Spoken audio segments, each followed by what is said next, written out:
All right. Welcome to the DragNDrive show presented by Summit Racing for August 2nd. This week, we're covering a ton of stuff: Miles of Mayhem updates, DragNDrive World Champion points updates with the top 5 racers. And number one is going to blow your mind. We're going to do a recap of the 11.0 index from the Summit Racing Midwest Drags. We're going to do a recap from the top 3 places of the 12.0 index from Rocky Mountain Race Week. Then we're going to have Chris Story and Phil Balmaceda on the show to talk about their 10,000-mile Alaska Speed Week, Rocky Mountain Race Week story in Phil's ZR1 Corvette. Can you imagine spending a week in a Corvette, or spending a month in a Corvette with somebody? Can you do that? I don't know. I think I I'd don't like know. to try though. We're going to find out at the end of the show. Here we go.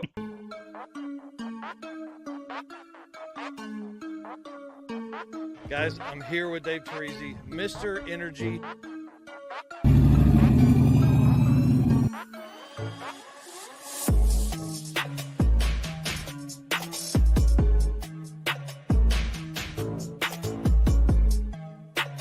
Oh, yeah, I'm psyched to be here. Thanks for having me. And I'm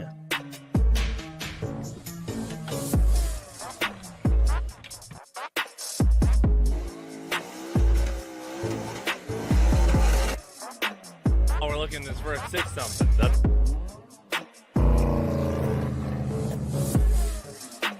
excited you're here. It's going to be a ton of fun. Great weather. What's going on, guys? Thank you so much for having me. I'm really excited about this right here.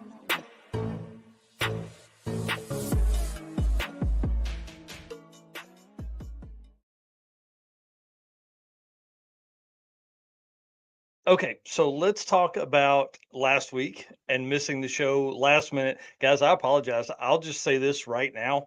I am I think I had COVID last week. I never tested positive for it, but dude, I was down a solid 3 days, Tuesday through at least Friday night. I didn't get anything done during those days. It really, I'm getting too old to get sick, is what I'm saying here. So, and then Right? you had something going on. Why don't you tell them about that? Because that's a good learning lesson. Yeah, I didn't think anything of it, but I ended up waking up Wednesday. I had an eye infection and was trying to figure out where it came from. And then I remembered over the weekend, I was just cleaning my weed whacker, had the carb off, spraying carb cleaner. Remember it splashed back in my eye, and I bet you got underneath my contact and infected my eye. So, Yeah, safety glasses are probably a good thing when you're using chemicals. yeah, especially carb cleaner.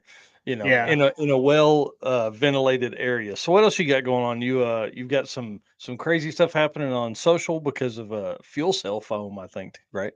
Yeah, so I don't know if everybody's seen the video. It's been, 1.567 million views. It's a short. It's on Facebook, Instagram, TikTok. But it is the foam in my fuel cell of the Mustang. So earlier in the year, I was getting it, fired up, ready to get it out for the season, and it just started running horrible. I looked at the AFRs and they were like in the 30s, so I shut it off. Went to check how much fuel is in it, stuck my hand in the fuel cell because that's how you check, gas levels, right? And when Yeah. I pulled my hand out, it was covered in the foam. So this was a fuel cell that I had gotten from a buddy. I have no idea how old it was, but apparently the foam had disintegrated and then clogged up the fuel pump and was just all around bad news. So guys, if you guys are running foam in your fuel cells, be sure to check them and make sure they're not falling apart, replace them, or if you've got a baffled tank, you don't have to worry about it. But on the good news this week, I did get a new fuel cell put in, a new fuel pump, a new fuel filter, and threw in some decapped injectors, and it fired right up. Um, got on there on the Holly and updated the settings for the new decapped injectors and primed it a couple times, make sure there was fuel at the rail, and it fired right up. So I'm a believer in that Terminator X. That I mean, dude, Mustang has never ran that well since I switched from stock ECU on HP tuners to the Terminator X. yeah. I mean, it does what it's supposed to do every time, which is great. Yep. And then we are 10 subscribers away from hitting 2,500 on the 815 LSX Swaps YouTube channel. So, I'm going to do a shameless plug here. If you guys aren't following, check that out because we do a lot of stuff with DragNDrive, clearly. And sometimes the videos are of different angles, or, sometimes there's certain videos that just make it on my channel and not the DragNDrive channel. So, plus you can check out some of the builds that we've done with the Mustang, the 240, the BMW, El Camino. You can go back and watch the Volvo build. So, and then the last thing that I hit this week is, if you guys know all the trim rings I sell for Mustangs, this morning I just shipped out my 80th trim ring. Dude, that's so great. So for something that I started 2 years ago because I couldn't find anybody selling them, designed one up myself for my Mustang, started posting pictures, had people interested, and just been kind of growing since then. We've got, the Fox body ones. We've got some for SN95s. New Edge Mustangs. I just did a Outlaw front clip trim ring, so very excited that that's been growing like crazy. Yeah, that's for sure. Well, guys, as we get into this show, I mean, congratulations. I'm proud of you. That's awesome. You've been working hard on all that stuff. And dude, let's get to it. This is a great show tonight. We have a lot of updates. This is going to be this is my style of stuff right here. I love nitty gritty stat stuff. I love getting down in, and this is really not working last week allowed me some extra time to get in. So we kind of dug in a little bit more. I want to say thanks to everybody as we go into here. Hit that like, hit the share button as you get in and get settled down for a big show. So website updates, I want to go ahead and pull it up. We have, I've been updating some things as we go along. And one thing I am going to update right after this is the fastest 100 DragNDrive racers of 2023, because now we are completely caught up with all of the DragNDrive events. So you can see here, there's still some events updates that I've got to do. I haven't updated it since sick summer. So after this event, or after this show tonight, I have it ready to drop in. You go to drag-n-drive.com.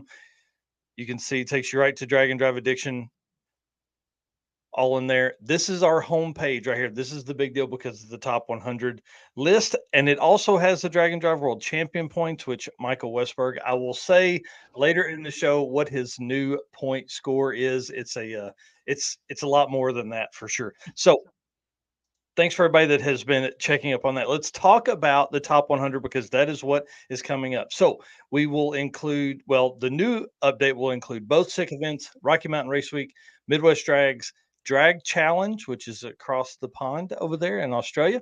Again, this list is on the homepage. And as a reminder, this is the racer average for the event, not their all-out single fastest pass. Okay, I say this every time because we get it every day. Talking about, well, didn't somebody run so and so? We care about your average. We care about what you ran all week. This is also for duplicate, right? There's no duplicates in this. So Michael Westberg will only be on here once. Rich Guido is only on here one time, even though he's done 2 events. Anybody, Pat Miker is a good example. 2 events, they're only on there once. This is also for the quarter mile events, not for 8th mile stuff. We do a top 50 8th mile racers. It is 100% similar to this list here, but quarter mile still reigns king in all of drag racing. So that's what we are basing this on for right now. I will say I have theories on 8th mile stuff in the future. I don't know how I want to word this, but I'm going to tell you right now that there are 5 racers in the 6s already. There are 25 racers in the 7s already. Wow. And 70 racers in the 8s. If you're doing quick math, that's 100, right? That means there are no 9-second car races on the top 100, and it is just August. Wow. About that, dude. There are 100 8.99 or faster average quarter mile events that have already taken place this year. No duplicates, and their average. Think about that, dude. We didn't have that many last year at the end of the year after we'd had so many events. Right. bump spot. Congratulations to Mr. Adam Crago in the 68 Nova 8956 at Rocky Mountain Race Week.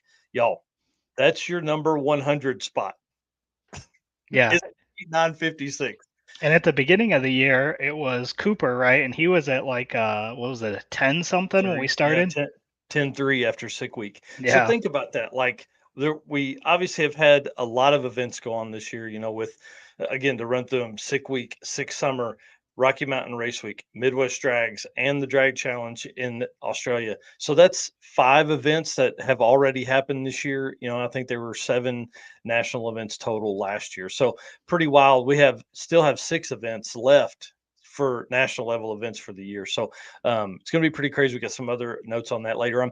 Honorable mentions: these guys did not make the list, but were faster than 9 seconds is Clint Kelly from Drag Challenge, Chris Imlock from Drag Challenge, David Best from Drag Challenge, and Dominic Pell from I think he was Race Week. I don't remember.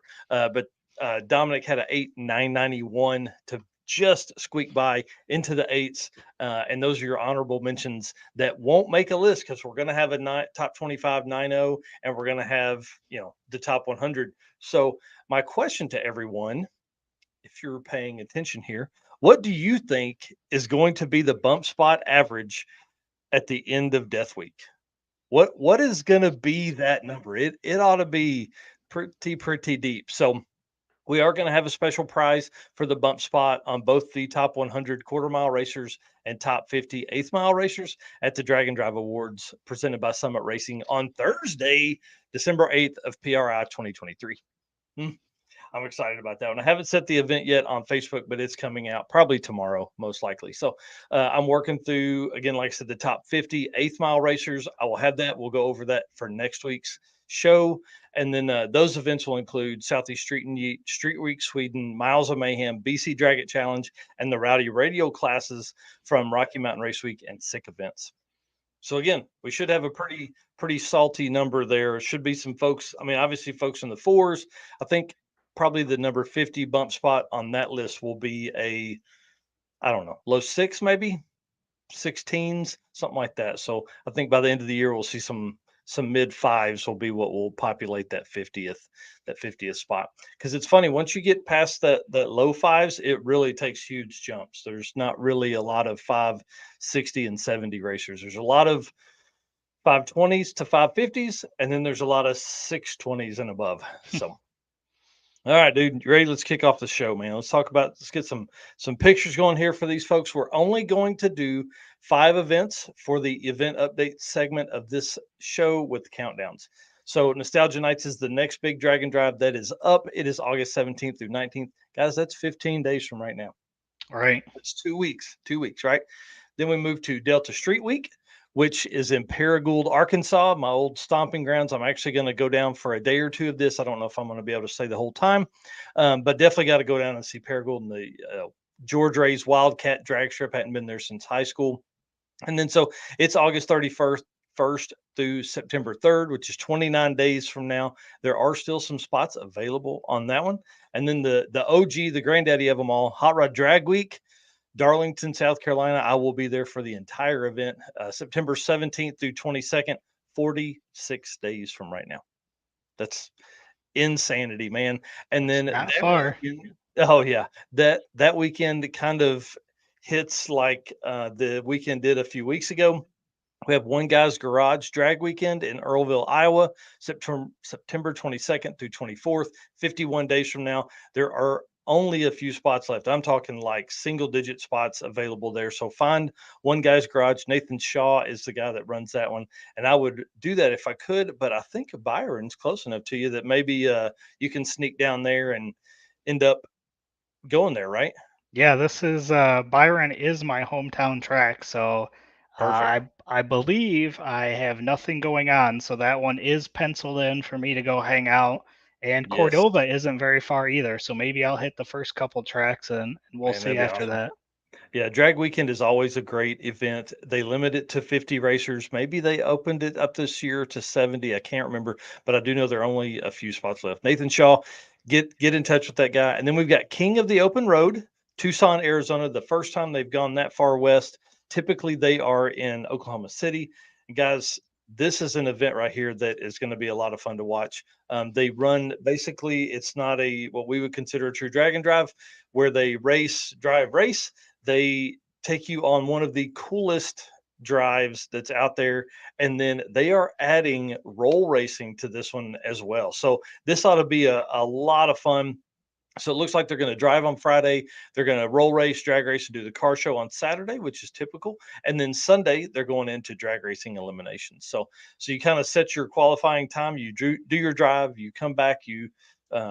Or Saturday, they'll do all of your qualifying and things like that for your classes. And then you go into eliminations on Saturday. So it ought to be pretty cool. And registration opened up last Friday. I think 200 cars, I think, is what they typically limit it to. If you guys don't know, King of the Open Road is an absolute blast for that. So that we are only doing 5 events this week. We will do more on the Drag and Drive news on Saturday morning. And then, guys, the countdown to PRI 2023, 128 days. I can't wait. That is coming up soon. It seems like a long time. 4 months seems like a long time, but it is absolutely not. Absolutely not. That's my mama right there. Says, looking forward to y'all coming to Paragould. They haven't participated in a drag and drive yet, so I think her and I may run around with some drag and drive racers and all that kind of stuff. Have I ever told you that PRI is one of my favorite shows? One of your favorites? It is one of my favorites. I feel like that's a phrase we say. One of my favorites. Maybe. Yeah, I love that place too. And this year's going to be even more fun, obviously, with us throwing a huge Drag and Drive Awards show. That's going to be a blast. Being able to, award these racers for their hard work throughout the year. So that ought to be a good time. And then one event we just found out about is another Canadian event, Pine Pass Shootout. I want to say thanks to Pat Miker for bringing attention to this one. And after I got back going through my emails, I actually saw where the folks that ran BC Drag It Challenge told me about this one months ago, and I just completely missed it. Because with Pine Pass Shootout, I thought it was just a simple shootout, but it is not. $350 to race, August 25th through 28th. Starts in Prince George, British Columbia. 1,100 kilometers worth of driving, 4 days of racing. I guess we probably need to add this one to a national level list as well. They only have 5 classes though, so this definitely probably won't. I don't know. 5 classes. They have a motorcycle class. This is kind of interesting. The Fuel Mule is allowed to follow you around as long as they are a participant in the race, which is kind of cool. They have a stick shift class. They have an outlaw class, but you also must fall under the IHRA rules. And then you have your bracket, which is pick your own number. Best green package wins. Looking through the stuff, I think for them last time, they included reaction time and your ET for your averages after your dial in. And then they have just here for fun. This is for everybody that wants to just kind of go out and do some racing, but maybe not be competitive in something. So that'll be interesting to see how all of that works. What's up next? Dude, are you ready for a new design? I think this is one of my favorite segments. This is found on summitracing.com, one of your favorite segments. It is mine. I spend a ton of time there, always looking for a new way to spend my money on those places. Guys, look at the back of this shirt. Tommy Dupree's 4th Gen Firebird and Brian Havlick's Tri-5, I think it's 55 Chevrolet. I mean, this is super cool. I wish I could. There it is. Yep, this shirt here, $20, guys. Obviously, Summit Racing is your only spot to get officially licensed Drag and Drive Addiction merch. Look how cool that shirt is. Zoom in on that there. Oh, you mean like this? Oof. Look at how nice that is. And we did see Tommy wearing that at Midwest Drags too, so we got to see it in person. Yeah, it's a really cool shirt, and definitely one that I'm getting ordered up here. It's easy here. You select your size, throw it in there, $20, have your shirt coming on the way. And then our second part of the Found on Summit Racing is Thermotech. They're having a big sale this week. Guys, this is the only way to keep heat out of your car that I can find. I'm telling you, this stuff is wild. obviously header wrap. They have all kinds of clamp on pipe, heat shields, all that stuff. You've got the latent heat is one of the biggest reasons a drag and drive car and racer ends up I don't know, fatiguing is the just heat that it builds up in there. And this is one way to help from that. I will tell you the acoustic and the heat control mats, that is a huge deal. I did that in the floorboard of the old truck and it makes a world of difference.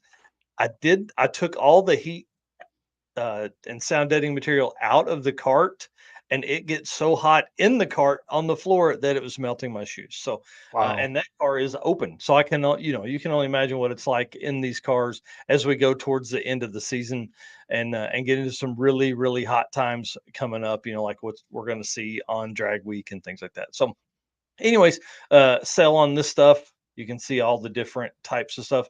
This here is a big one. The sleeve protector is always great for hoses and wires and things like that that are going to be under your hood. So that's your found on summitracing.com segment for this week. Very cool stuff. I really like that shirt. Like you said, definitely going to be ordering one of those soon. So we can Yeah. kind of show those off on the live stream here. But I definitely like that design. They did a great job coming up with that with the Tommy's car and the 55.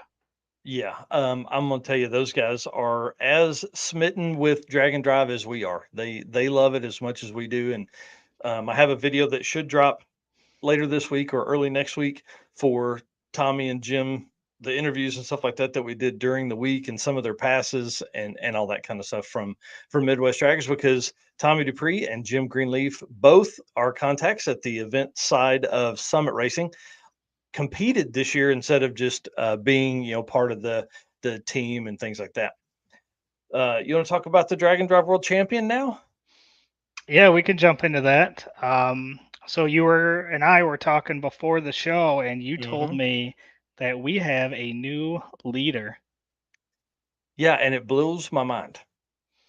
So, but it's a close race. Here's a close what I'll race. say. It's really gonna show how easy this could be for folks to do this. So, guys, I'm gonna ask your help here and hit that share button as we get into this, because we want folks to see this as much as we can for the Drag and Drive World Champion presented by Summit Racing. Again, this is a point series that is specific to drag and drive racing and national level events and all this kind of stuff. You can see it all on DragNDrive.com/world champion. Here we go.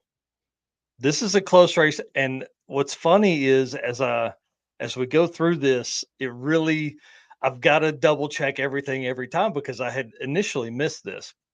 So racers can only use one 1/8 mile event for their points. You can only use 3 events to accumulate points. Here's why that's important.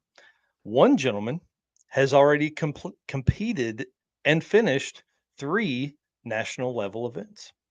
Really? You ready? Mr. Adam Green is the only racer to finish 3 national level events, and he is our world champion leader right now. Now, there are a multitude of points that you can gather winning your class, being 6, 7, 8, 9 second car, resetting an ET record for the class, all that kind of stuff. Here's why we limit it to 3 events, because Adam hasn't done any of that other stuff and actually races a 13-second car. So for completing an event, you get 26 points. He currently leads at 78 points because he has completed 3 national level events. Right. Oh, So pretty interesting, right? So no extra points, no additional points for resetting records, mile per hour, That's right. only 3 completions. But That's right. like you mentioned, he is the only person who has Yes. completed 3. So the rest of the racers, you had mentioned that it is a close race, with the second place person only having completed 2 events so far. That's right. So Adam leads with 78 points at 3 events. Michael Westberg is currently in second place in the Drag and Drive World Champion Point Series with 2 events at 76 points. Now, will we see Michael Westberg back in the States for Drag Week? Man, I can only cross my fingers and hope. So Corey Thompson is right behind Michael Westberg at 73 points. Pat Miker, 2 events, 72 points. And then Mr. Aaron Schaefer, Mr. 850 himself, 70 points with 2 events. That absolutely blew my mind today when I was going through and I was like, hold on, wait a minute, here we go. So Adam's leading with 3 national events completed. Here's how this is going to work. We are including events that had 150 plus registered entries. Registered entries mean racers that paid to get in. Okay. That will open up Southeast Street and Yeet, Drag Challenge, and Midwest Drags into the DragNDrive World Champion Point Series. I've changed the website to reflect this update. One thing I want to remind you guys is that we are figuring this out. No one has ever done this. No one has ever done this. So we are doing this, and 2023 may be the year where we figure a lot of stuff out. I will say I am already writing updates and ways to word things for the 2024 World Champion Series points or point series.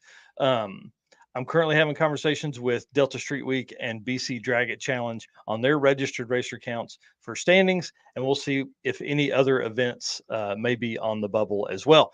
So congratulations to Adam Green. I can't believe it. He's one of the nicest dudes you will ever meet and is always having a great time. And so I'm really happy and proud for him to hold this title for what may just be 46 days. I don't know. We'll see what happens when we get done with Delta Street Week. It may even be less than that, less than 46 days. Who knows? So that's pretty awesome. All right. Miles, dude, why don't you get us pulled up on the Miles of Mayhem stuff here, because this was a fun event to watch. The sad part was I was sick the entire time. So I had a plan, and I want to tell everybody the goal of me being full-time is to be able to provide more content for you guys, which is for me is more live streams, more stats, all that kind of stuff, and coming on here and tell you guys, articles and all that kind of stuff. Listen, when I got whatever I got last week, I never tested positive for COVID, but dang, it kicked my ass. Jay Blanchard is asking, is the website updated with standings? It is not yet. It will be right after this episode tonight. I have everything in wait. I didn't want to do it until we were done with this. So let's jump into Miles of Mayhem, because I'm sad that I actually missed that. I got a lot of my updates from Jesse Fox, and then would see stuff as I would wake up between sleeps and naps. Miles of Mayhem, if you guys don't know, it's an 8th mile DragNDrive event in Canada. This is their 3rd year. And if you follow Bill Armstrong, which I highly suggest you do, he surprised Rich Guido and drove to Canada silently, didn't tell anybody, and actually knocked on the door, and you could see Rich's face. It was one of the greatest videos I've ever seen. He knocks on the door, he opens it up, and he was like, "What are you doing here? I didn't know you were coming up." So it was really good. The benefit to those guys being together is that means the man pedal or the stick shift class is going to get a beat on that week, y'all. It was pretty awesome to watch those guys. Bill ended up winning the class with a 6.065 average, 0.09 average in front of Rich, I think. And there was 21 racers in that main pedal class. Yeah, absolutely crazy. It was the second largest class of the event. Yeah. I mean, that's pretty awesome. Yeah, these stick shift classes, we saw it at Midwest Drags too. It was one of the bigger classes as well. And it's really cool to see the stick shift class growing as much as it has. Yeah, that is for sure. Class winners, Outlaw Pat Miker. I mean, y'all, I love this car. I see Ralph in here saying what's up. Pat Miker, 484.52 as an average in his car. Love this. The 3rd place race for that class was really, really tight as well, with Mark Ingold and Wayne Dick. Mark ended up winning by 6 thousandths of a second on his average. That's pretty intense, especially with the outlaw cars. Those guys are, putting it on the end or on the limit every time they're racing. Small tire Dan Jackson had that class on lock, 516 as an average, and then Pro Street Lane Olenberg with a 589, literally 12 hundredths of a second ahead of James Dick. Lane had a spread of 0.248 from his fastest to slowest class in Pro Street, which I thought was pretty cool. And then James had the best of the event with a spread of 0.020. His fastest pass being a 5.891 that he turned in, and his slowest pass being a 5.911. I mean, that's pretty impressive across 5 days of racing, 4 different tracks, all kinds of different scenarios. Modern Muscle, Kelly Prosser won that one. And they had also attended BC Drag It Challenge, so that was pretty cool. And then 750 Index, another really tight class. Gina won that one. You can see her stuff on the Kyle Williams Boosted Lifestyle YouTube channel, all that kind of fun stuff. And then Truck and SUV, Trey Walker won that one with the 626 average. And then bracket class, the largest class of the entire event, 69 racers. Norm Johnston won it for a second time. That's right, back to back. I didn't see if he won it in 2021, but he did win it in 2022 and 2023. Norm was ahead of second place Kyle Robb by 0.0024 for the average. Wow. I mean, think about that. That's 0.0005 ahead of the for every day. Like, it doesn't get any closer than that. And then Kyle was ahead of Riley Hills, who came in third place by 0.0132. So pretty impressive stuff coming out of the bracket class, out of Miles of Mayhem. Single fastest passes of the day, Dan Jackson he took the lead on day one, and then 4.829. Oh, Andrew Taylor here. Give me just a second. I'll get back to Andrew. Fastest racer of day two, Pat Miker with the 5.141, and then it's fours the rest of the week. So day two must have been pretty hard on some parts, or on some traction, with everybody the fastest one being a 5.1, and Pat Miker set the lap of the week with a 4.631. So pretty impressive stuff there as he runs through all of that. Colin G, our buddy in the G-Body wagon, I think it's a Malibu wagon, out with transmission issues early, loaded that thing on a trailer and followed people around all week. Saw it on a couple different live streams of 3G video. So that was kind of cool. And then Rodney and Shelly Harder replaced the front pump seal in their OBS truck in the hotel parking lot. And I saw that from Shelly's post on the Mommers page.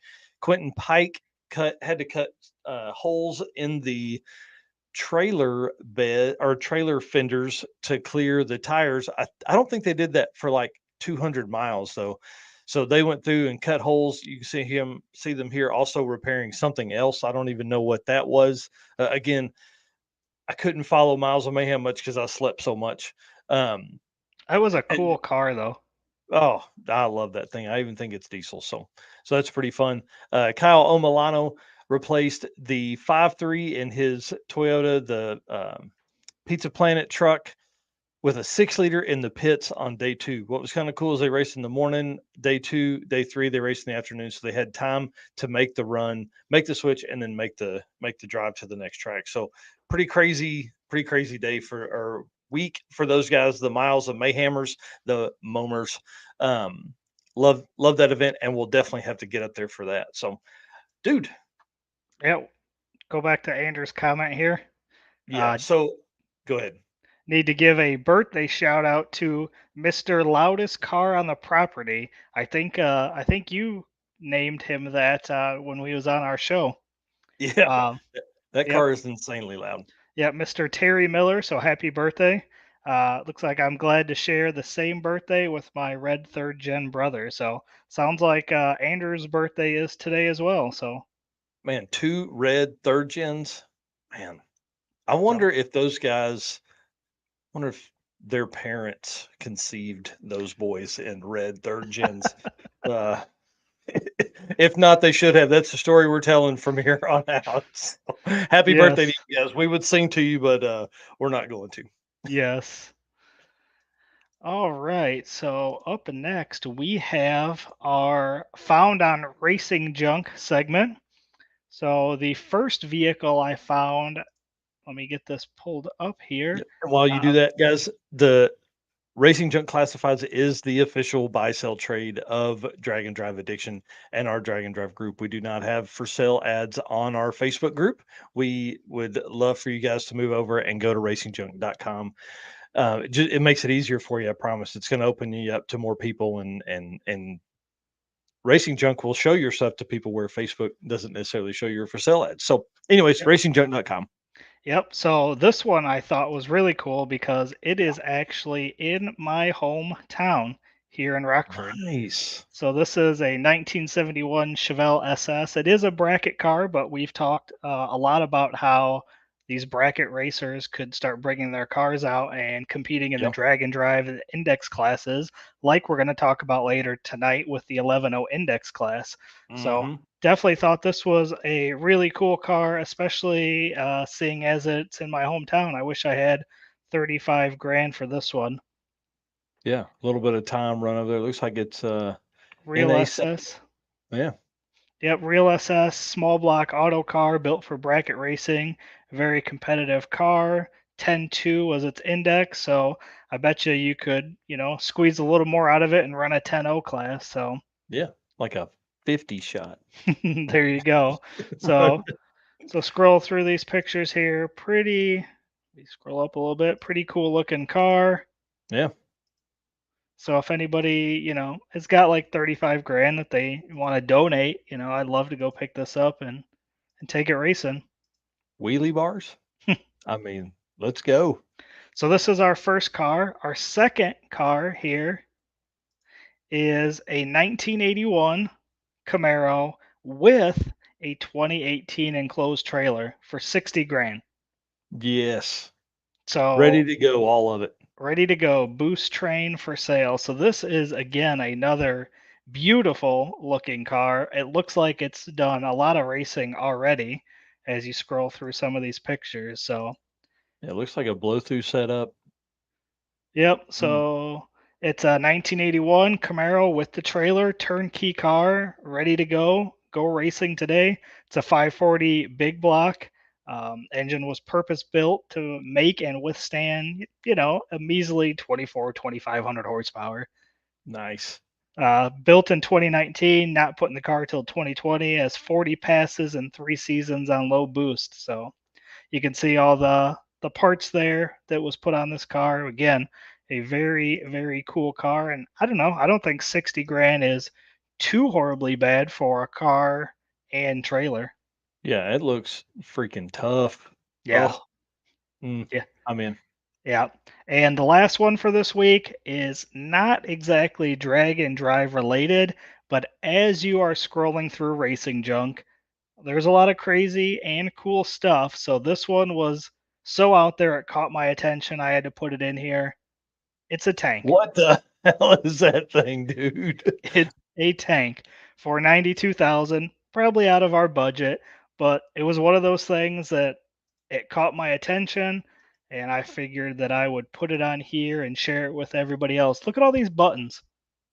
I mean, dude, it's got to be something. It's got to, I mean, each button is 10 grand on that. That's So crazy. it was definitely interesting. Look at those racing seats in there. It's from Is a that like a famous. Ford Aerostar van? It's kind of what it looked like, doesn't it? You can tell it's a Ford, and I believe Yeah. that's what it is. It says it's from a famous racing team you all know, but I'm gonna be honest, I didn't know who it was. Sweet. But Click that picture there that's got the body all lifted up. Dude, I'm in. did you see the engines? Engines. There's 2 of them there. Okay. Oh, we got this ad on here. Let's get these ad So, out of here. somebody give me 92,000. I promise. I'll Right. make this work. Look at that, 572. 2 of them. Okay, that's pretty cool. That's a great find, dude. Yeah, again, racingjunk.com classifieds, guys. That's the buy sell trade official partner of DragNDrive. I mean, look at all this chrome. Chrome will get you home. Yeah, that thing would get you anywhere. Anywhere you wanted to go, man. Great finds this week, dude. That's awesome. $35,000 bright 10-second car. I mean, that's I feel like that's a good deal. $60,000 for a big block boosted second gen Camaro. I mean, that's a good deal. And then of course the tank. So that's pretty awesome. Well, guys, want to take a minute, say thank you to our followers. Without your comments, shares, and likes, this wouldn't be as rewarding as it is, I promise. And thank you to our sponsors, Summit Racing, Molly Motorsports, Howard's Cams, Sweet Patina, and Racing Junk Classifieds, guys. Appreciate it. Couldn't do all the traveling we do without those folks on board. Ralph here was at Midwest Drags, and I know Mhm. he's in the DragNDrive Addiction group, and he had kind of brought up to us about thoughts on a small weekend DragNDrive with morning time slip, turn in, and then semi-local checkpoints, and then back to the track for afternoon runs. So I know he's been kind of tossing around ideas of starting a DragNDrive. I believe it was in the northeast part of Perfect. the U.S. So I think that'd be kind of cool. And one, you could do that. That'd be easy. One track, couple, say you do 100 miles, or say you do, I don't know. You got to do more than 50, but I think 100 miles would be great. You could go to some long distance lunch spot, hang out there for a little bit, and then go back and make afternoon runs. If you rented the track for the morning and hung out, you could just probably almost go back with 50 cars and go into a test and tune on a Saturday night or Sunday night, yeah. something like that. It'd be kind of fun. Yeah, do it, man. Tell us, let us know when it starts. Carl's What asking if that was a Bob Chandler tank. I'm not sure. It was cool. That's for dang sure. And I somebody know else says they need twin big blocks in their life. You and Yeah. me both. Yeah, I was listening to a podcast today, and they were talking about boat tuning and tuning for twin engines, and I was like, it's a different level of money, but I want to have that problem someday. Well, speaking of podcasts, I don't know if this is in here, but I'm going to jump into it and do it right now. You can find this podcast Mm-hmm. and all of our previous episodes on most podcast streaming services.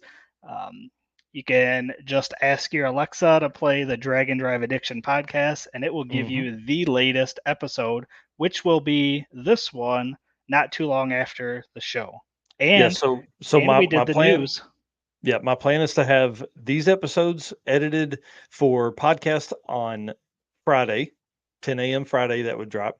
And then the DragNDrive news from Saturday mornings would drop on Mondays. So you would technically have 4 days a week of stuff that you could take from us. Now, 2 of those would obviously be replays, but guys, a lot of times it is hard to catch 2 hours of us talking about this kind of stuff. So we got to get to it, though. I see Chris is in the back. So we got to get down here. He's working, he's editing.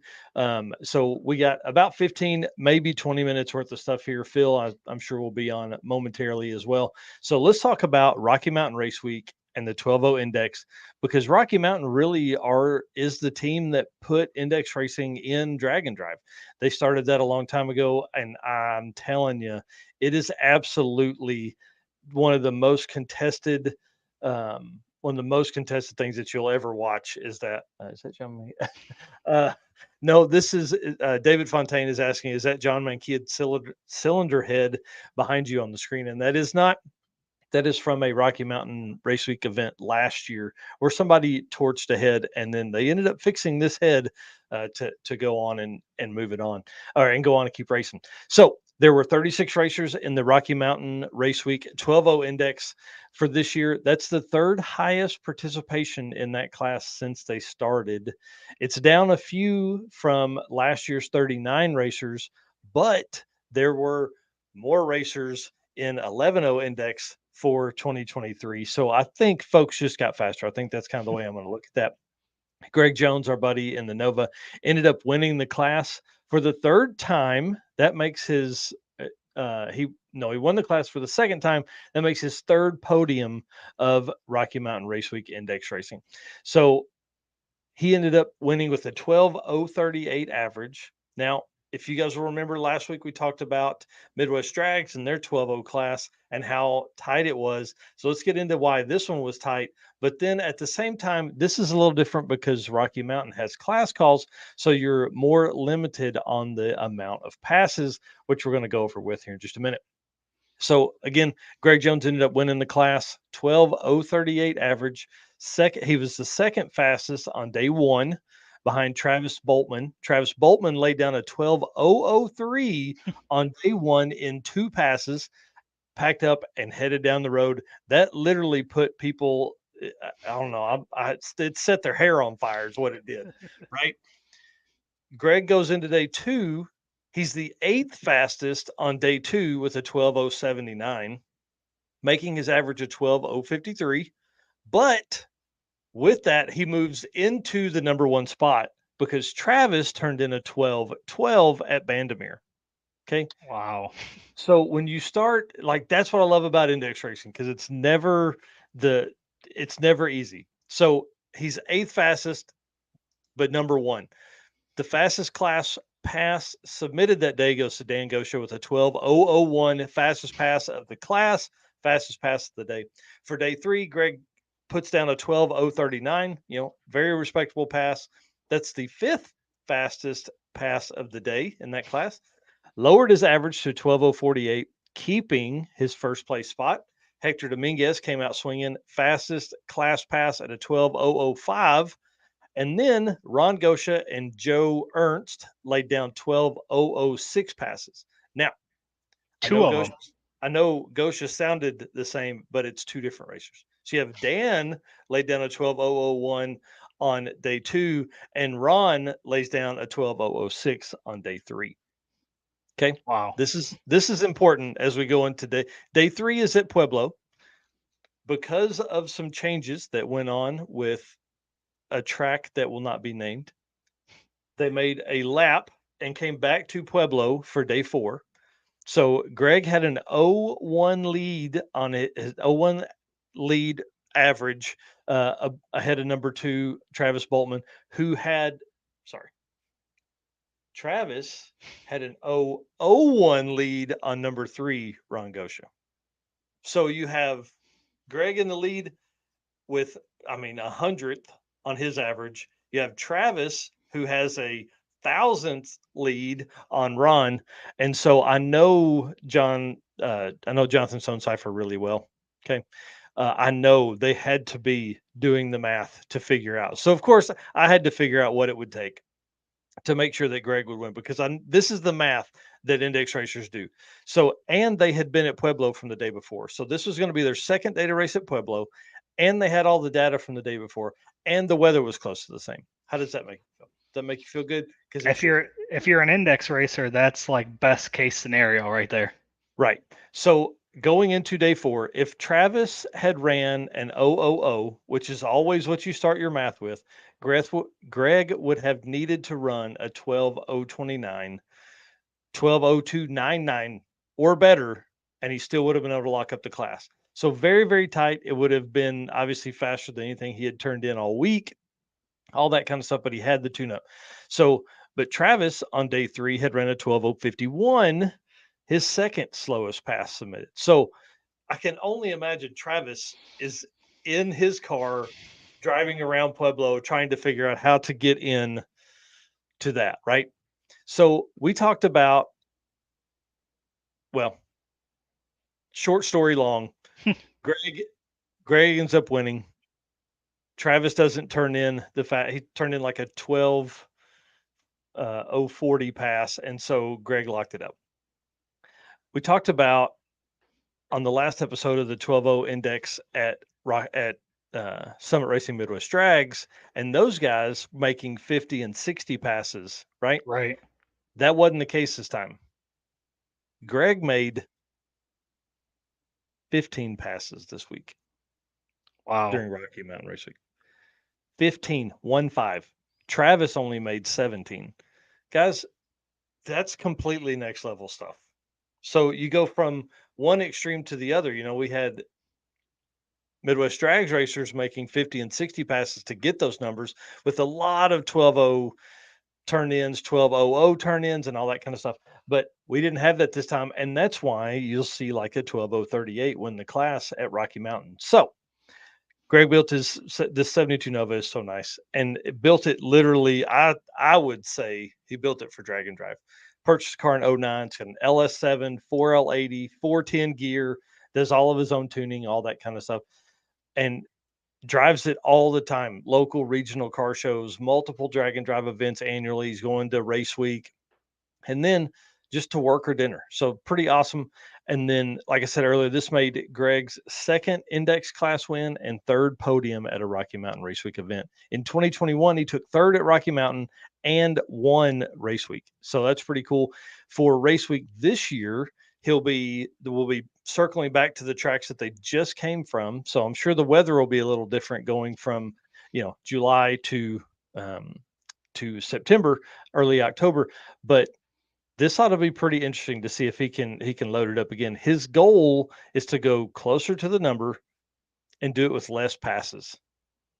I can't wait to watch that come down. So it's going to be pretty awesome. Congratulations to Greg Jones, winner of the Rocky Mountain Race Week 12:00 index class. And we're going to talk about more index racing as we go along, because I like that stuff too. That is, right behind the 850 stuff that I enjoy so much. You know what's really interesting is Zach Stevens at Midwest Drags, I believe, made more passes in one day than Greg made in the whole week. That is 100% true. That's wild. Or as many. I think he made as many. I think Zach made 17 passes. Where were we at the day I rode with Paulie? Atco. He made 17 passes at Atco. Yeah. And Greg only made 15 for the week. Travis made 17. That's right. So, that is crazy. So do you think then with that, more events will start doing the no class calls? Or do you think that having class calls makes it a little more challenging and they'll keep them? I don't know. Yeah. The difference in a no class call scenario with express lanes is that the fast guys are going to get their number, which is what you're looking for. Or your class leaders are going to get their opportunity, So I would think a class call is good for, it allows a person to run up against the same weather, so you have an hour for unlimited cars or whatever. But at the same time, if there's 8 cars in that class, you can literally probably be done with them in just a few minutes.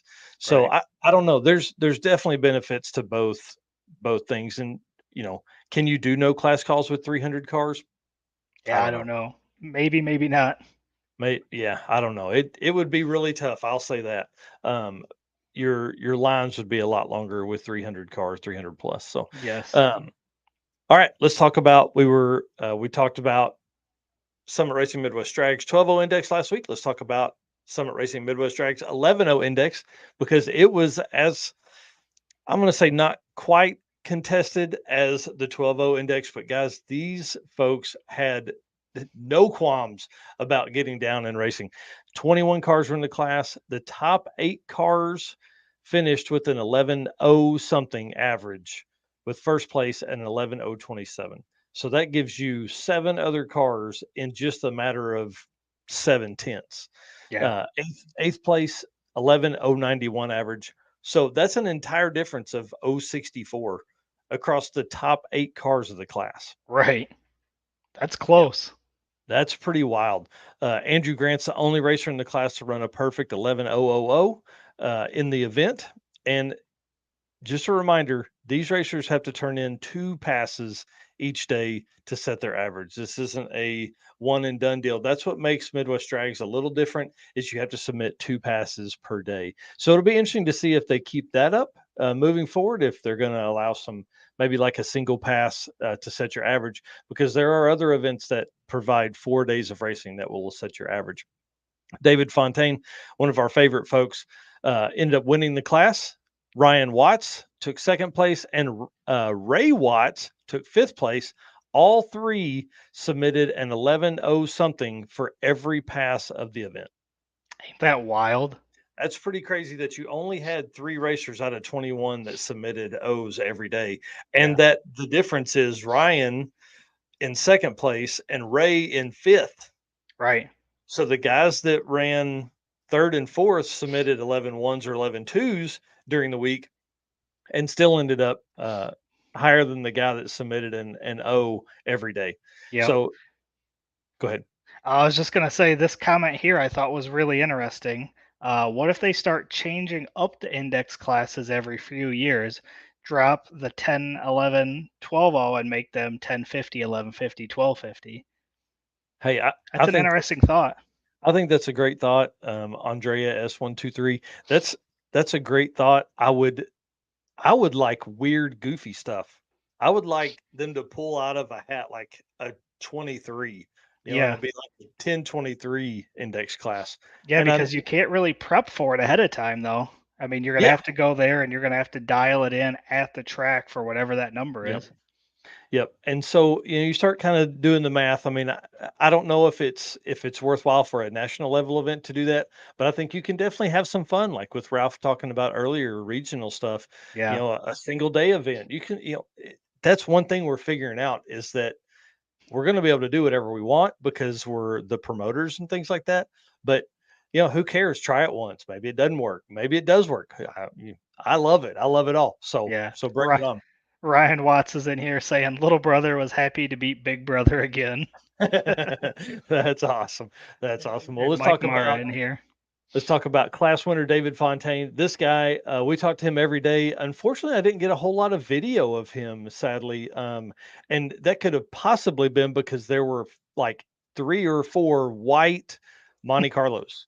And they were busy helping other people throughout the day and the week as well. So yeah, we're going to talk about some of those here in just a few minutes. He's got an 87 Monte Carlo Nitrous LS. David's slowest pass that he submitted for the week was an 11:061 on the last day, and I think it was his last pass that he made. He ended day 1 in 2nd place with 11:018 by 0:01 behind Jesse Richmond. Pretty awesome to be that close going in. Day 2 is a different story. Jesse put up 2 11:20 passes, and David ran his best pass of the event with an 11:001. I mean, it doesn't get much better than that. Right. So he ended day 2 in first place with an 11:012 average, ahead by 0:32 to Herb Burden in the Silent Assassin Corvette. Day 3, Andrew Grant had his Malibu figured out and ran the only perfect 11:000 pass of the class of the event.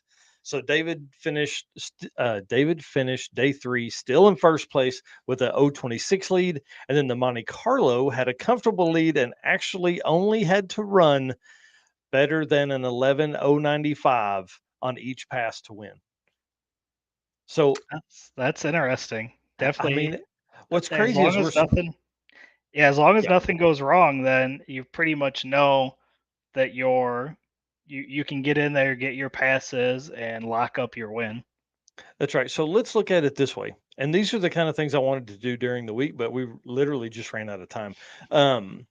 So he goes into the final day of racing with a 0:26 lead.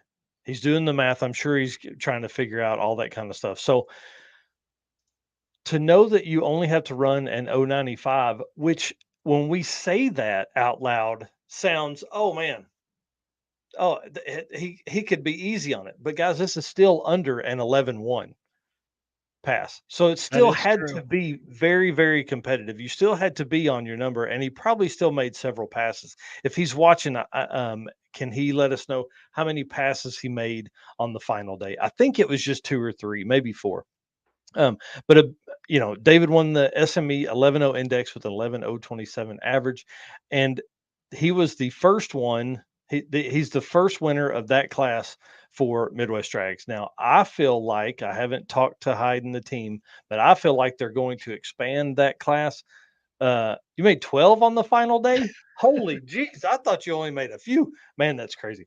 So that's awesome. To be able to know that you still had that in the car and all the struggles that went ahead, which he actually gives a shout out to a guy here in the moment to say thanks for that.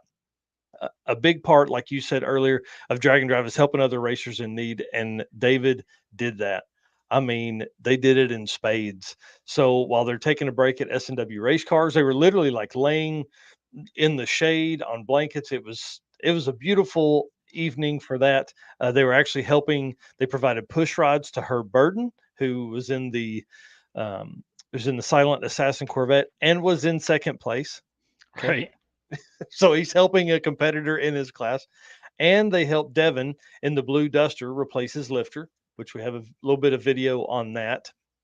And then he also worked with John Mankia to get the Camaro as ready for the engine swap as possible. And we went over that on the last episode, and John came on and told the story of that. So again, a lot of those folks wouldn't have stayed in competition without David's help. And then Right. David also told me he wanted to give a shout out to John Mankia for keeping him motivated with all the problems leading up to the event. So y'all, he went through all kinds of stuff. We'll have to have David on a future episode to talk about the struggles they had leading up to the event, but then also, during it, they didn't have a whole lot except for helping other folks. So that's pretty awesome. Second place we talked about went to Ryan Watts, was 11,044 average, 95 Silverado, the only extended cab OBS truck, I think maybe the only OBS truck in the entire event. I think so. Yeah, nitrous LS 4L80 all-wheel drive. That truck was really cool to watch launch. They launched in all-wheel drive all the time. It was really cool. One of the videos that I'm putting together now, I walk up and they're literally spraying down the radiator with the nitrous bottle, just out there. It was great. It was a good time watching that. And then third place went to Andrew Grant with an 11,049 average in his 81 Malibu. You've got a note here. Dave Dissinger and Scott Mitchell both had 11.0 averages after day one, but were unable to finish the event. And then Dave actually turned in an 11.002 on day one, and he would have been in second place going into day two, but could not get out of the parking lot, sadly. So that's the way it works sometimes. Do you want to run through the list of Yep. you got listed? Yep. So all of the 11.00 passes that were turned in for the week, Andrew Grant had that 11.000 on day 3 at Cecil. David Fontaine, 11.001 on day 2 at Atco. Dave Dissinger, that 11.002 on day 1 at VMP. Jesse Richmond, 11.003, also day 1 at VMP. And Joseph Murilli, 11.003, day 1 at VMP. And finally, Casey Cole with an 11.008 on day 4 at VMP. So that's 1, 2, 3, 4, 5, 6 passes that were 11.00 that were turned in throughout the week. Yep. And yeah, that's pretty awesome. Four of those were at VMP. Yeah. Tyler and them, they had the track on lock all, both days were there, day 1 and day 4. It was awesome to watch. Day 4 was a great story. If the call had to be made at 9 a.m. on Friday, we wouldn't have raced the last day. I mean, Yeah. I would think that's probably true, don't you? Yeah. Yeah, it was pretty wild. And then to have it change, and then we go into racing and had more than enough time to race. Everybody had a great opportunity to turn in their time slips and things like that. So it was pretty awesome. It was pretty awesome. I'll see, we got both folks in the back here. Can't see. I can see Phil there. Phil, if you're good, give us a thumbs up. Yeah. Okay, perfect. Well, let's jump in, guys. Just one more time before we bring those guys in. I want to take a quick minute to say thank you as a follower. Without your comments, shares, and likes, this wouldn't be as rewarding as it is, I promise. And thank you to our sponsors, Summit Racing, Molly Motorsports, Howard's Cams, Sweet Patina, and Racing Junk Classifieds. I couldn't do it without them. Y'all, these two guys right here, here are the notes I made, and I was talking to Chris earlier on the phone. I said, man, I haven't made any notes, but I think we can probably talk for an hour on, it should be pretty easy to get that kind of stuff. So let's welcome our guests for the week, Chris Story and Phil Balmaceda. Chris Story has been on the channel a few different times. We've went by him with some videos and all that kind of stuff. He actually told his story a few years ago, and I'll link that tomorrow. But for a quick recap, he is a full-time photographer with a lust for DragNDrive events and racers. I will say that. Phil is best known for a ZR1 Corvette that pulls a mini-me Corvette kids bed, and they just pulled this thing more than 10,000 miles. They were Yes. together for a month in a Corvette. I don't know. There had to be some weird moments in there, and we're going to get into it. So, guys, if you're watching this, please hit that share button. Please hit that like button if you have not, and let's bring these guys in. Chris, Mr. Chris Story, and Mr. Phil, how are you What guys up? this evening? What's up? Man, Good. How are you? I'm excited about this, guys. This is going to be a fun one. I know you guys have been so busy getting all this stuff together. We were supposed to do this last week. I got sick. Eric had an eye infection. It just did not work out. So I appreciate you guys changing up your crazy schedules to accommodate us and tell some fun stories. You guys spent a month together, more than 10,000 miles in a Corvette. It's not like you spent a month in an RV. Like you spent a month together just hanging out. Like tell 3 us a inches little- apart. Yeah, I mean, like at what point is the elbow touching? Okay, hey, it's gonna happen. Like how were you 1,000 miles in? Or were you 100 miles in? Shit, probably 5 miles in. Whatever. Oh, what's up, Nick? No, That's awesome. it really wasn't that bad. Well, Thank you. walk us through a little bit of kind of the lead up to this, because this isn't something that is a last minute plan, is it? It kind of was. We knew about Alaska Speed Week like around 6 weeks time when they announced it, Mhm. and then we didn't know when sign up was, and sign up was, I believe, in like April, May area. So when I reached out to Chris, it was around Texas 2K time, and sign up hadn't opened up, and I was expecting him to say no, and he was like, "Hell yeah, let's go." I was like, "All Yeah, right, I when was gonna sign say, up comes, I I'll don't ask know if again." Chris knows how to say no. Right? No, you He was just the gotta best say yes to person to everything. ask. Yeah, Yep. absolutely. Yep. That's cool. So you hit him up. You're like, "Hey, what do you think?" He says yes. Walk us through that next few weeks. The next few weeks was us waiting for sign up. Sign up came up like literally the day before. I said, "Hey, are you sure you want to do this? If you back Yeah. out, I may not go, but I'd prefer if someone went with me." And he was like, "Yeah, I'm down." So I signed up. Yep. Yeah, that was pretty much it. I was busy at other events. So to be fair, I did zero of the planning or anything. Phil did all of that. All I did was just say, "Yeah, I'll go with you." Nice. Nice. Yeah, I sent him an Excel spreadsheet. I was like, "This is where we're stopping. Yeah. This is how much it's gonna cost. This is sunrise here when we leave, sunset when we get here. X Yeah. amount of hours, X amount of miles." I'm Now, pretty OCD about it. I was going to ask if you're a little nerdy about that kind of stuff. Like you're Oh, yeah. figuring up, hey, we need to drive. What was the daily mileage plan because here's the thing, there's an adventure just getting there. Like, yeah. because Phil lives in Houston. Yeah. Yes. So how many miles did you need to drive a day to get there in time? So I didn't go based on miles. I went on time. I wanted to keep it around 12 hours, give or take. Some days, our longest day I think was 15 on paper. Our shortest day was 5, which was just Great Falls to Calgary. But I had planned to go to Banff National Park and stuff like that. So it ended up being like a 12-hour day anyways. But yeah, I planned it around that. I knew on paper it was like 70 hours to go from Houston to Alaska, not including going up to Tulsa, picking up Chris and all that stuff. So I kind of had a loose plan. Well, I had a pretty concrete plan on the way up and a loose plan on the way down. So yeah, I can appreciate that. I mean, you got to get there. Like that's, yeah. and the adrenaline is high getting there. We're going to talk about y'all's trip home, but let's tell some fun stories on the trip up. Like, so you're in Houston, you go to Tulsa. I mean, that's what, 6 hours, something like that. That's an About easy 7. trip, Yeah. right? So you snag Chris. Where's the night of day one of the the Phil and Chris show. Where'd you guys make it to? Day one was we made it to Denver. Shout out to Nick Ball for letting us stay. We stayed at his place. He's a fellow race weeker. I knew that was like a 10-hour drive from Tulsa to Denver, so that's where our first night basically started, or the whole trip started. So that's pretty awesome. So actually, let's back up real quick. Where did you guys even meet? Like I'm assuming it was probably on a DragNDrive somewhere, and then like you talking about personally? Yeah, you guys. I don't even really know, to be honest. I think it was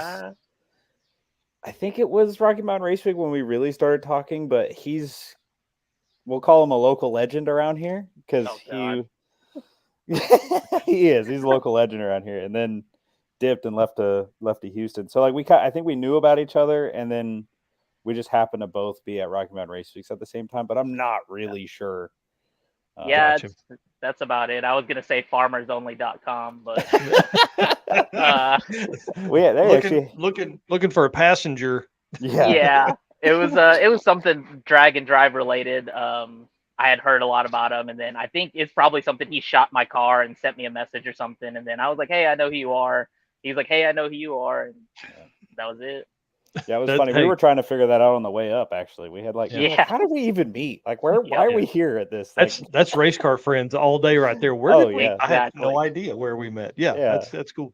So So day 2, you get up, and how far do you get on day 2? We did Denver to Great Falls, Montana. I believe that was a 12-hour drive, if I remember correctly. Yep. I had booked an Airbnb out there, and we ended up. That was a pretty smooth drive, I'd say. We got there probably 11, 12 o'clock at night. Yep. Got a pretty good night's rest. Nice. And then nothing exciting there. So day 3. Day 2, the only excitement was Chris found a bomb barbecue spot. That was probably the highlight of it. The rest of the drive was pretty boring and straightforward. It was a pretty sketchy barbecue spot, I might add. Barbecue places, the sketchier they are, the better they are. Yeah, exactly. It was great though. It was real good. Yeah, surprisingly, the farther north you get, I feel like barbecue sucks, but it was surprising. So then day 3, you get up, and how far do you make it on day 3? Day 3 was our short day, so I didn't know what would happen when we crossed the border. I mean, if I saw a little Corvette behind a big Corvette, I'd probably search the whole thing and ask if you were on drugs. But I planned it out because I didn't know what to expect. Plates? Yeah, with Texas plates. But it was a short day, so we went to Calgary, 5-hour drive, and then went through the border, no problem. Nice. And then where did you say you stopped that night? Calgary. Okay. Calgary. Yeah, that's at Banff National Park. Yep. I'm gonna flip through these as we talk here to give the folks that are watching this something, because I'm telling you, this had to be one of the craziest views of, because you guys are in a part of the country where typically, a lowered, slammed Corvette isn't something that people are going to see cruising around. Is that right? Yep. Oh, yeah. Exactly. Yeah, and the pictures don't do it justice at all whatsoever, even a little bit. Like, to the point where I posted that very first picture that you showed in a photography competition that was like, because Photoshop has that AI thing now where you could just like type in, I want a mountainous background or whatever. And so the guy was like trying to figure out if it was what was Photoshopped and what wasn't Photoshopped. And he guessed the entire background was Photoshopped. And it was, he was mildly disappointed to find that none of it was, but I guess it's just a small test. Like, that place is just wild looking. I mean, it's so cool. As you would post pictures or stories to your page, I would show the wife. I'm like, man, look at the adventure these guys are on. So, and these are pictures that are, done up afterwards. These are probably posted after you got on July 20th. Yeah. I don't know if you guys are on the trip or this is after. I think this is probably after, isn't it? Yeah, it's a couple weeks after. Yeah. Yeah. So that's a couple days. Yeah, right. So how does this work? So you guys are going, how long were you in Canada? Like, how many miles is that? And then, like any other border crossing funny stories. And we're definitely going to talk about the road you guys drove in Canada, because that was pretty interesting. We were in Canada, I'd say 3 days. So we did Calgary as one stop, Fort Nelson as another stop, and then Whitehorse was our last Canadian stop, and then onwards we went into Alaska. Yeah. Wow. The border into Alaska was pretty uneventful, I'd say. They just let us in pretty easily. Didn't really get stopped or nothing on the No. way. So Yeah, nothing on the way. So I keep seeing. I know photography is a big deal for no other cars being around, but there's literally no other cars in any of these shots. Yeah. Not like one that just went by. Is that kind of a common thing? Did you guys drive a long ways without seeing people? yes and no. Some of these pictures you'd think they were taken at 8 at night, but some of these are actually like 2 in the morning. Yeah, like Oh these my right goodness. here. So if you go back one, those are so those are all at like 4 in the morning or 3, Yeah. 4 in the morning. Jeez. But there were stretches where we'd only see maybe 1 or 2 semis in Yeah. a 45 to an hour span. There Wow. was actually that stretch where we thought we were going to die in that forest fire. Oh yeah. That we didn't see anybody for, what was it, 6 hours, something like that. Yeah, roughly 5 or 6 hours. We saw Yeah. maybe 3 semis going the opposite direction and no one going with us. And I was like, Oh man. I think we went around a road closed sign or something because there's Yeah. literally not a single person around us. You drove by and about 8 minutes later the dude sets it up. Wow, I hope we didn't miss anybody. Yeah, exactly. Like we had seen on Google Maps that there was a possibility of forest fire, but we didn't realize we were driving into the forest fire. Like talking Yeah. about smoke, embers, ashes, you name it. We drove into the fire. Yeah. That's crazy. So that's actually why that photo right there is so like yellow or orange or pinkish, if you will, because the entire area is just smoke. Wow. Yeah. It was That's hectic. crazy. And then was that Canada or Alaska that you guys were in the? That was Canada. Yeah, right Wow. right outside of Fort Nelson. Man. Intense stuff. So, Chris, we know you obviously take car photos, rollers, all that kind of stuff. But here's a photo of a cat just chilling. What was like? Is there a small part of you that has 800 scenery photos that you haven't released yet? I wish there really was. To be honest with you, about at this point in the trip, like chronologically as you're going through these photos, I kind of somewhat just wanted to take it in. I realized that I wasn't going to do it any justice, and I was like, I'm just going to look at it. Like, Yeah. So regretfully, I wish I took more after I had gone back through and edited. I really, really wish I had taken more photos. But I also didn't want to get too wrapped up in taking too many photos and just like be there, be present in the moment, and kind of just take it all in. Right. It's kind of a tough balance there because you want to enjoy it, but you also want the content as well. Yeah.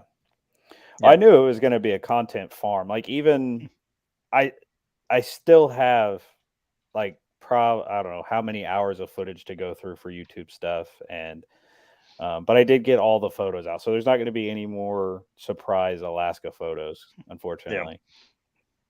So you guys may have said this. How long did it take you to get from Houston to day one or the race spot for Alaska Speed Week?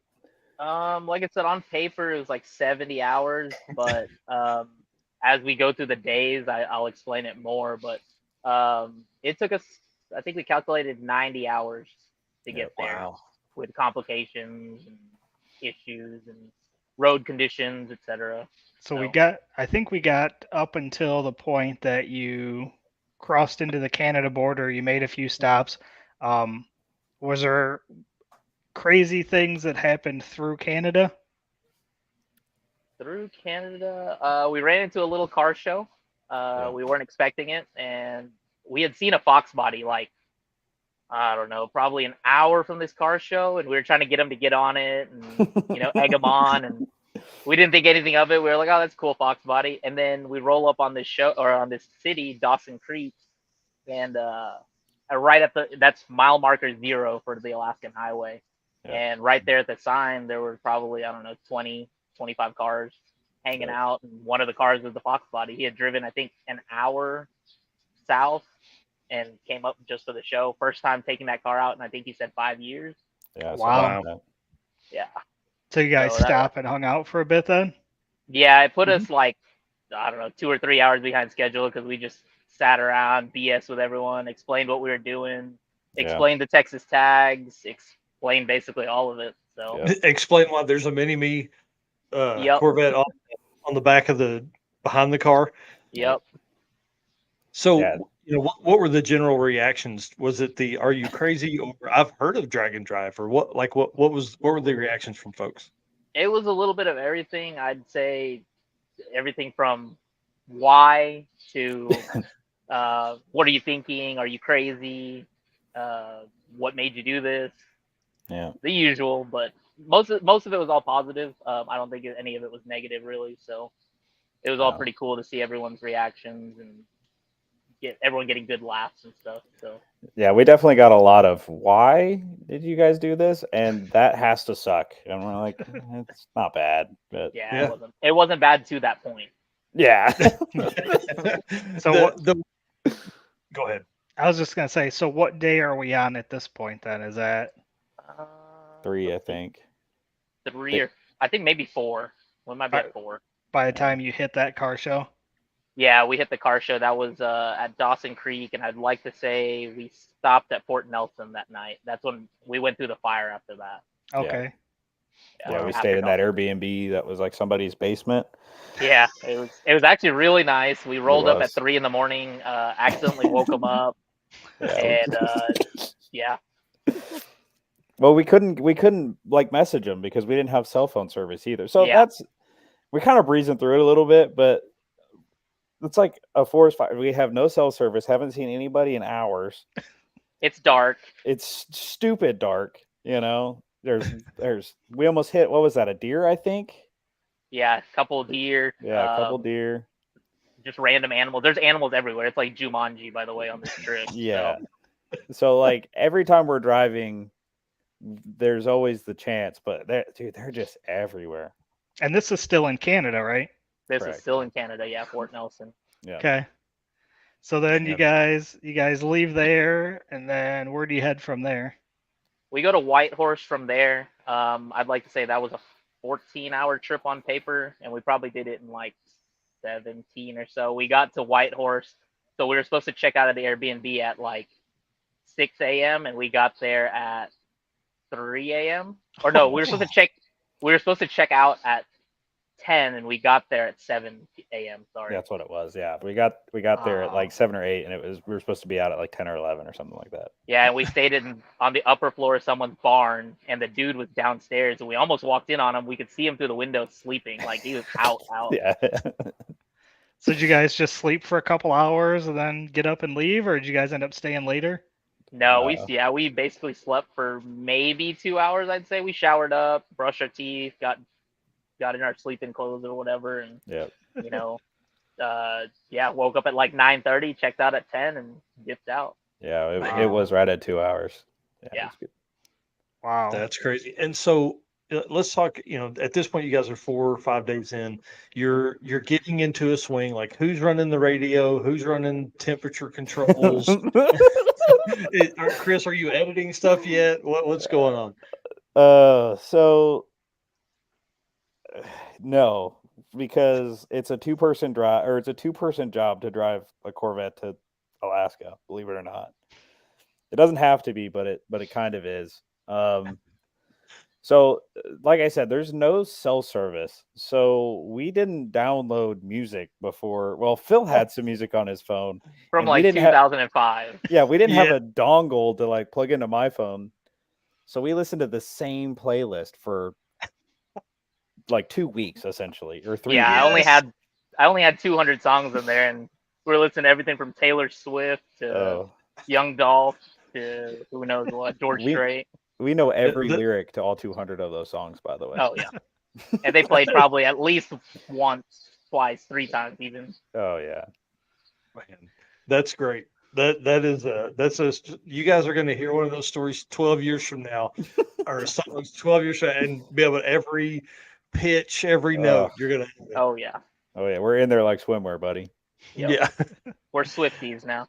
Yeah. there you go. So we're on day 5. You're into Alaska. What are the roads like? Because that was one of the things that I did see a few posts about was struggles with the road and tires and things like that. Yes.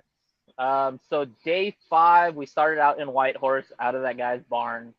On paper, this was only going to be an 11-hour drive. I tried to keep it short-ish, and we leave Whitehorse. Everything's pretty good. The Alaskan highways, it's been all right, not too bad. Well, I can't remember exactly how far, but the next major city we hit is called Destruction Bay, and it's a beautiful city, but the name is it lives up to its name, basically. Like, the moment we passed Destruction Bay, if Chris and I didn't know what we were doing, and if Chris wasn't like fully aware, if I wasn't fully aware, potholes would sneak up on you, and we would have destroyed the Corvette. We wouldn't have even made it. No. So we had cracked a wheel. We cracked our wheel in Fort Nelson, actually. We did the JB weld fix. It worked until about Whitehorse, and then I put the spare on, and then after that we were pretty good. But yeah, Destruction Bay onward into Alaska just completely trashed the car. Yeah. Like, it took us, instead of 11 hours, it took us 20 hours to get from Whitehorse, and we went straight to Palmer, actually. We went like straight into Alaska Feed Week. Yeah, we stopped at the Airbnb for 30. I think it was 34 or 35 minutes. It'll be on my YouTube channel hopefully this week. But yeah, I was just editing a video. It was 30 something minutes, like on the dot, and then right back out. That is crazy. So a 20-hour day, and I think at one point you guys were talking about like it's super dark and you've got flashlights and you're shining on the road out in front too. Like, that was on a different day. It was a different day. But yeah, basically, short explanation of it was my lights on the Vet just weren't cutting it. It was that dark, and literally both sides of the road were lined with deer and elk moose and elk and buffalo, bison. They were just everywhere, and it got to the point where Chris had just his hand out the window with a flashlight, and he was literally scanning it like a police spotlight. Yeah, and all we could see was eyes throughout the whole, like, I don't know, mile ahead of us was just eyes. That was a long day.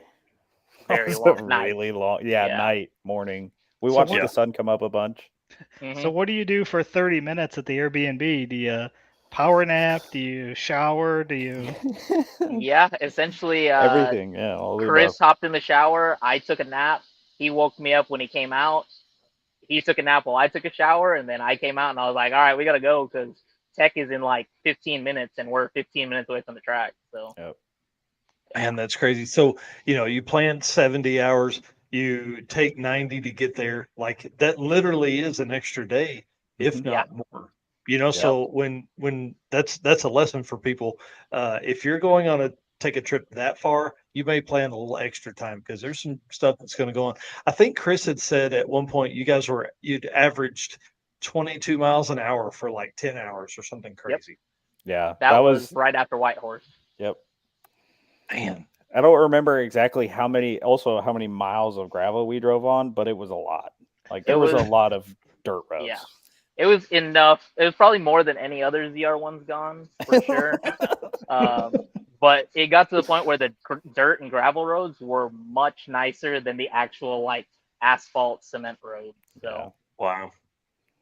Yeah, that's intense. So you guys are at the event. You make it. It's like 30 minutes in the Airbnb. But now your adrenaline is fired back up. You're ready to take on what is now essentially a DragNDrive after you've made a cross-continental trip. We went across 2 countries. Yeah. Right. And big parts of the country. Yeah, not like where you just cruise across the border. So how was the week? Were there some cool cars? Obviously you met some new race car friends, but like, tell us about the week and tell us what you liked most. Is there some things you'd like to see them change? I'll let Chris start off, I guess. Okay. I have to start with Mr. Fred because Fred is the coolest guy I freaking know now. Sorry to everybody else I've said that to ever, including Phil. But this dude is in like a 67 Chevelle. It's a big block Chevelle. Dude runs, I think, 11s, right? Yeah. 11.0. Yeah, 11.0. Yeah. Yeah. Stick shift car. Manual 4-wheel drum brakes. Big block. I mean, the guy wears a lap belt. Yeah. The coolest dude ever. He gave us open face helmet. Like men. Yeah, open face helmet. Oh, coolest dude ever. Dude, the gangster. And then of course the homie David Williams. We've talked a lot on the internet. David Williams and I have since that podcast you had us both on. I don't know how much, a year ago or 2 years ago, however long ago. So we've been kind of friends on the internet since then. It was our first time being friends not on the internet, and that was a lot of fun. Yeah. Of course, and the whole. Let's tell a quick David Williams story. Insane maniac drives from his house in mid Florida to Key West and then makes the trip. Yep.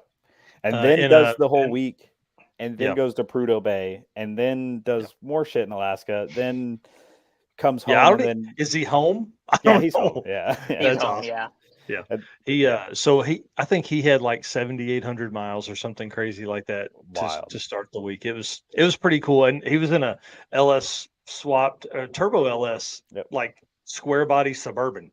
Yep. So not fast, but there's a lot of pictures of David Williams and his co-pilot with one of them sleeping in the back seat. So that's something you guys didn't have the luxury of, was a back seat for sleeping. Nope. So or sleeping in general.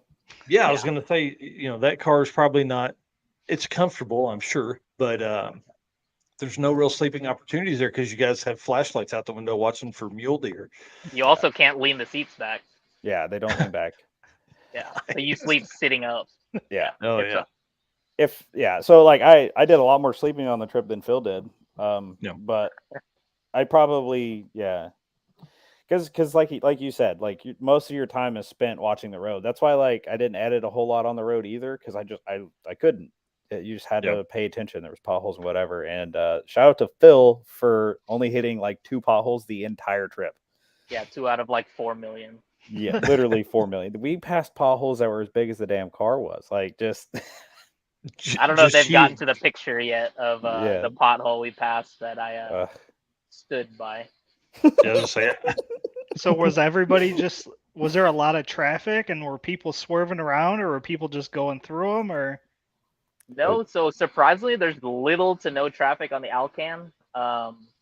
Most of the traffic on there, you don't see a car. Like, you don't see much less a Corvette. It was mainly like Dodge Rams, F-150s, and then the rest of them were all semis. Mm-hmm. But we had stopped somewhere.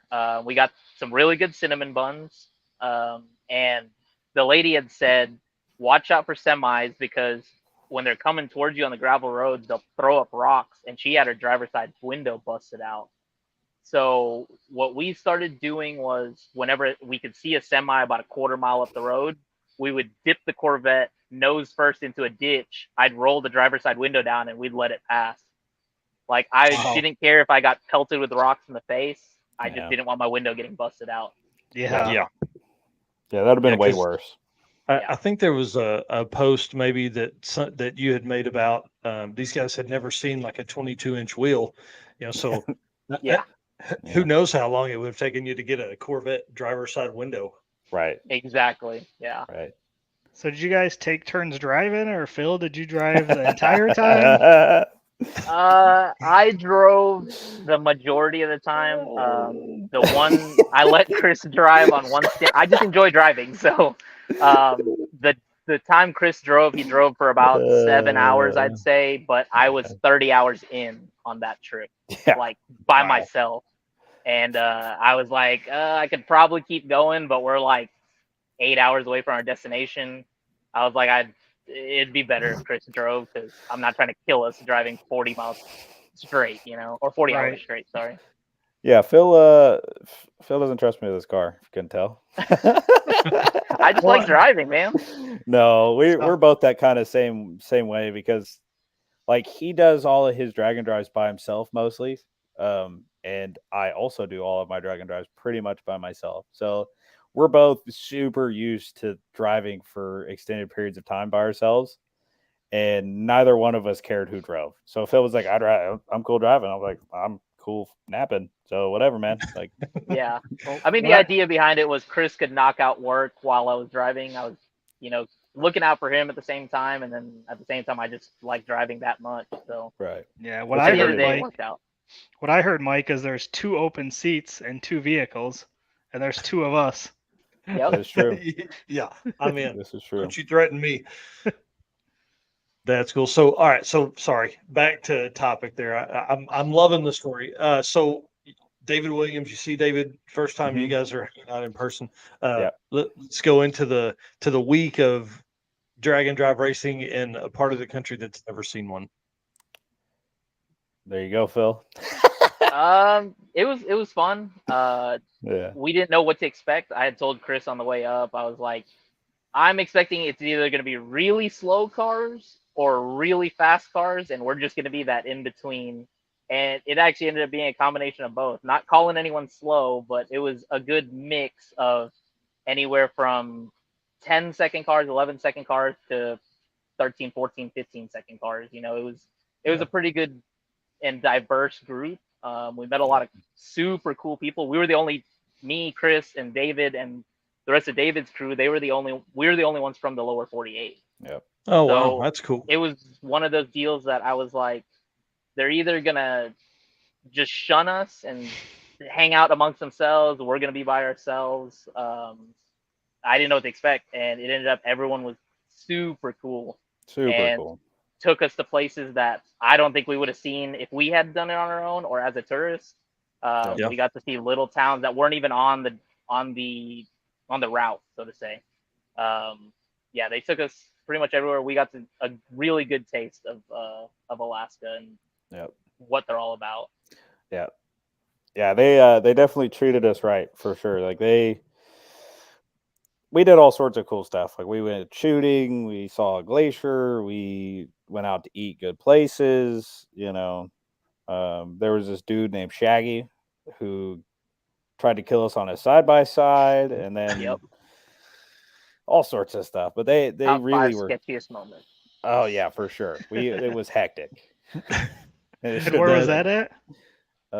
This was in Canacross at the airport. At the airstrip. Yeah, we pulled up, and we hadn't even unbuckled our seatbelts, and Shaggy was like, "What are you guys doing?" And we're like, "I don't know, we just got here."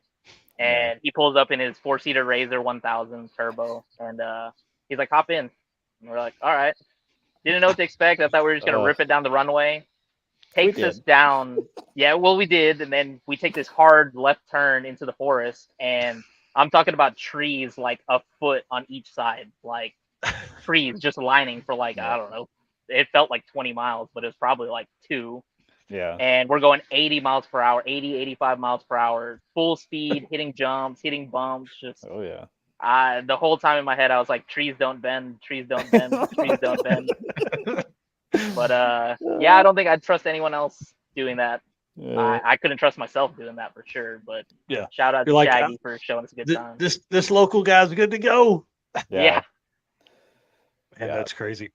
So you guys raced. Obviously, we got Alaska Raceway Park pulled up here. Mm-hmm. You guys raced there on day 1, and then it was like a 2-day drive, right? Or like a day, and then you raced the next at an airstrip, right? Yeah, kind of. So day 1 was Alaska Raceway Park in Palmer. We would go through racing there. Pretty good day. It almost got canceled. They had told us that Alaska Raceway Park has its own kind of weather system. So it starts raining. They cancel the points race, which was a whole different event. And then they were like, we'll wait it out. And then like clockwork, 30 minutes later, it's bright and sunny and nice. And we go on to race and do our thing. And then the next day was a drive day. And the day after that was a car show. So technically another drive day. And then we raced the day after that. Yep. That's the car cool. show is a nice addition too for a small, a smaller DragNDrive. It was a nice kind of way to get into the local populace a little bit, So there was a bunch of cars that were coming out for some no prep race that was on like Friday, I think, but they came to the car show and it was fun and they had food vendors out. It was from a guy that goes to a lot of DragNDrives, it was a good, nice little break, if you will, from just like hardcore, just going at it the whole time. So Right. That's awesome. So you guys are you make you're at the second track. What and it was an airstrip, I'm right thinking Correct. that? Yes. Yeah. That's pretty cool. So that's I'm sure like is it was it prepped? Was it no prep? Was it like just It was hey, basically no prep. we're gonna race over Yeah. here? yeah, no, Yeah, it was essentially. yeah, it was like a no prep asphalt runway, which was an Sweet. active runway. So there's a photo somewhere in there of like a bush plane taking off. Hmm. Oh, So cool. at any second they could have like shut the runway down for whatever purposes that they needed. But Wow. there were planes flying in and out of it. I think there was only like one or two, but it was still Yeah. kind of hectic to see. That's Yeah, cool. And I can imagine. yeah, I mean, so yeah, they've got the timing system all set up. You do your stuff there, and then is it the same kind of trip back? Is it like you race on I don't know, Wednesday and then you're racing again on Friday? Yeah, so they split it up. We had a drive day from basically Toke to back to Palmer, which was a full circle. But for us, we had already done that drive. We had already done Toke down to Palmer, so we kind of knew what to expect. There's really only 3 major highways Yeah, in that area, so and they're named 1, 2, and 3. yeah. Oh, well, that's easy. Yeah. Yeah, I was about to say there's not really another way you can run the event because there's only 3 ways you can go. Yeah. So, but there was some cool Um, stuff. Like you're pulling up some of the stuff from Drive Day. Like that was some Yeah. abandoned igloo hotel thing. Really was creepy.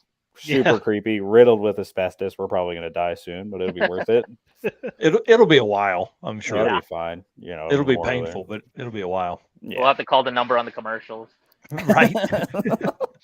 So how was the weather there? I mean, was it warm? Was it cold? Yes. Yeah, yeah.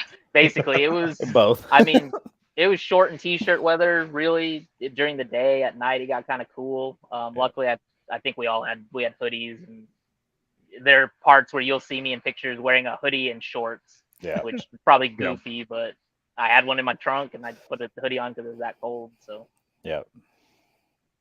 That's cool. This picture reminds me of the mosquitoes. I Specifically, was literally about to which say we the need- mosquitoes are what which you we have to need worry to about. talk about because they are hectic, Really? dude. Yeah, Man, I'll that- never that complain about surprises mosquitoes me. down here. No, That's it is dude, and especially coming from Houston, I would think Yeah. that. Wow. no. Oh, the doesn't compare. mosquitoes in Alaska would beat the mosquitoes in Houston in a street fight. All Yeah. day. All day. They were like on steroids. Some of them were like nickel quarter size.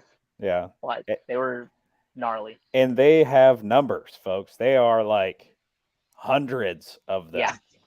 We got to one of the stops, one of the checkpoints, and me and Chris didn't even get out. We just asked someone to take our picture and send it to us because we didn't want to get out. Yeah, it was bad. Like you could see swarms of mosquitoes. You normally don't see the swarms, but like you can see them.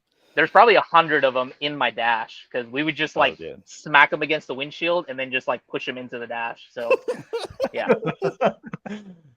That's crazy. So, all right. So you guys get through the week. How did the car run? I mean, like, did you have to? Because it was a funny post almost every day of the recoloring, retreading the tires with a Sharpie.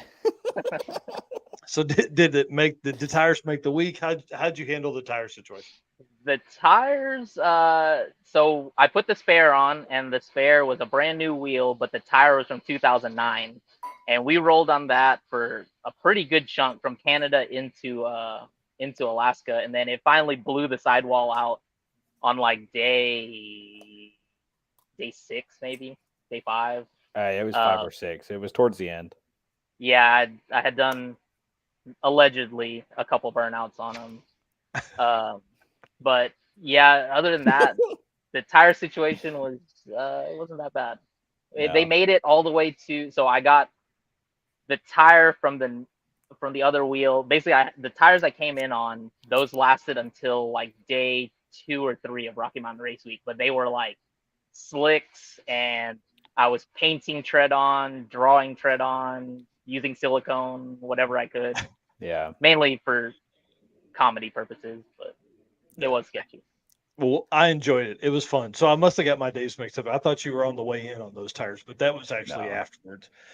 Yeah, that was they active. lasted pretty much the whole thing. Yeah. That's Yeah. cool. And so I want to add about Phil's lack of mechanical sympathy for his car. So you would think we're, I don't know, thousands of miles away from home, and he's like, I'm going to do a trailer burnout on this sketchy bridge right now, and then does them. So we did. I'm going through the videos. I think we did 6 separate trailer burnouts. Yeah, I was gonna say 5, at least 5 for sure. Nice. 5 confirmed, 6 not so confirmed. But it's I just like to send Yeah. it. Hey, I mean, if you're going to be in a completely other part of the world, you might as well. Yeah, I gotta leave our mark. So if you're at Denali National Park and you see some burnout marks of the sign, that might or might not be me. But yeah. That's awesome. And here's the plane. Yeah, I'm assuming you were talking about earlier. That's Yeah. kind of cool. They're like, can we get 3 minutes here to let this airplane come in and then let it take off? Yeah, That's basically, yeah. awesome. Wow. All right, so you guys make the week. You have a blast. It's crazy. It looks like there's a lot of really cool cars, a lot of late model stuff. It looks like, except for your buddy Fred. And then on the way home, it also coincided with a time of Rocky Mountain Race Week. So walk us through that story, because we hadn't even touched on. So you're 5,500, 7,000 miles into the trip now, and now you got to come home. Yeah. It actually just worked out. So I left Houston May 24th. I did King of the Open Road, and then we had a week between, did Alaska Speed Week, and then there happened to be a week in between. So it all just worked out between Alaska Speed Week and Rocky Mountain Race Week. But I had told Chris I have a loose plan. It's basically going to be the reverse of what we did. Now knowing that what we had to expect, I didn't plan really any Airbnbs, any hotels. I had a rough idea of where we were going to stop, but the way back, we just essentially winged it. And we actually took an extra day, which we luckily had an extra day to go explore a glacier. All the Alaska guys took us out on side-by-sides, 4-wheelers. We had Tim came out in his super decked out Dodge Ram. And we basically had a good time. Got to go up to a glacier and stuff. And we got stuck on the glacier.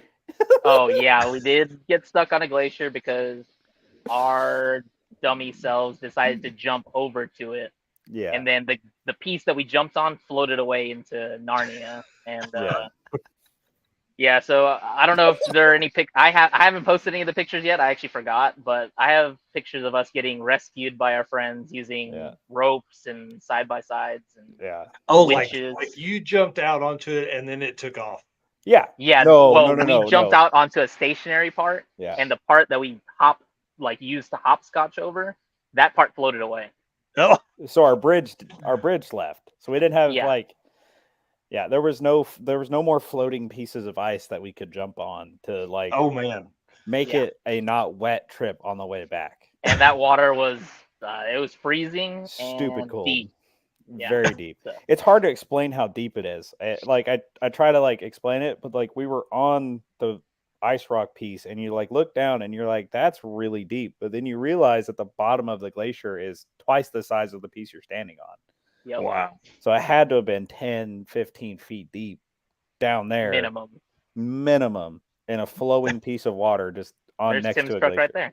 Yeah. So this is actually that day where we got stuck on the glacier. So nice. Yeah, the side-by-side we should have died in. Yeah.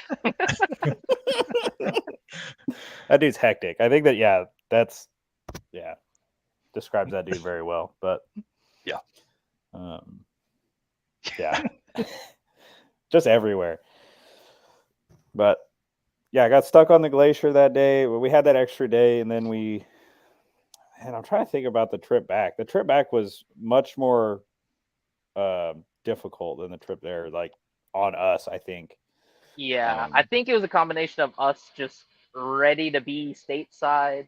I mean, we knew what to expect, but for some reason it just seemed twice as hard going back home, even though it was home stretch technically. Well, I mean, the hardest part of that is your adrenaline is beginning to wane. You're now how many days into this trip? 10, 12? Yeah, roughly. We're probably about 2 weeks in. Yeah. Yeah. So I mean, you start like it's hard to keep up at that level for that long and be in the same car with someone.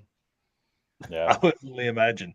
we actually got along just fine. It's really like I'm very glad that we're both pretty normal dudes. Yeah. Chris had told me at multiple points, he was like, thanks for not being weird. And Yeah, I was like, I am weird. And he's like, no, not that kind of weird, but like being normal weird, I guess. Right. Yeah. We couldn't even explain it, but we just clicked. So Yeah. I had told him before the trip started, I was like, we're either going to love each other or we're going to hate each other. We're going to love Corvettes or we're going to hate Corvettes. And I think we love each other. And Chris is shopping for a ZR1. So there you go. So he I can think take it was his a own win-win. next time. Oh, Yep. exactly. Yeah, that's the point. That's really fun. I would imagine the concert, because at some point you guys have heard the same song 9 times, and then it's like, okay, I'm gonna sing this part and you sing this part. I think that would be fun. So Pretty much. you guys are on your way home. You're cruising. Where did you guys let's tell the story of getting back, and then where you guys called home base for the time between, I guess Alaska Speed Week and then the starting of Rocky Mountain. So on that part, honestly, there was no home base. There was none, yeah. We went straight into Rocky Mountain Race Week. Oh wow! There's a picture of me. I pull in and it's like You mean 15 this minutes. picture of you? I'm just kidding.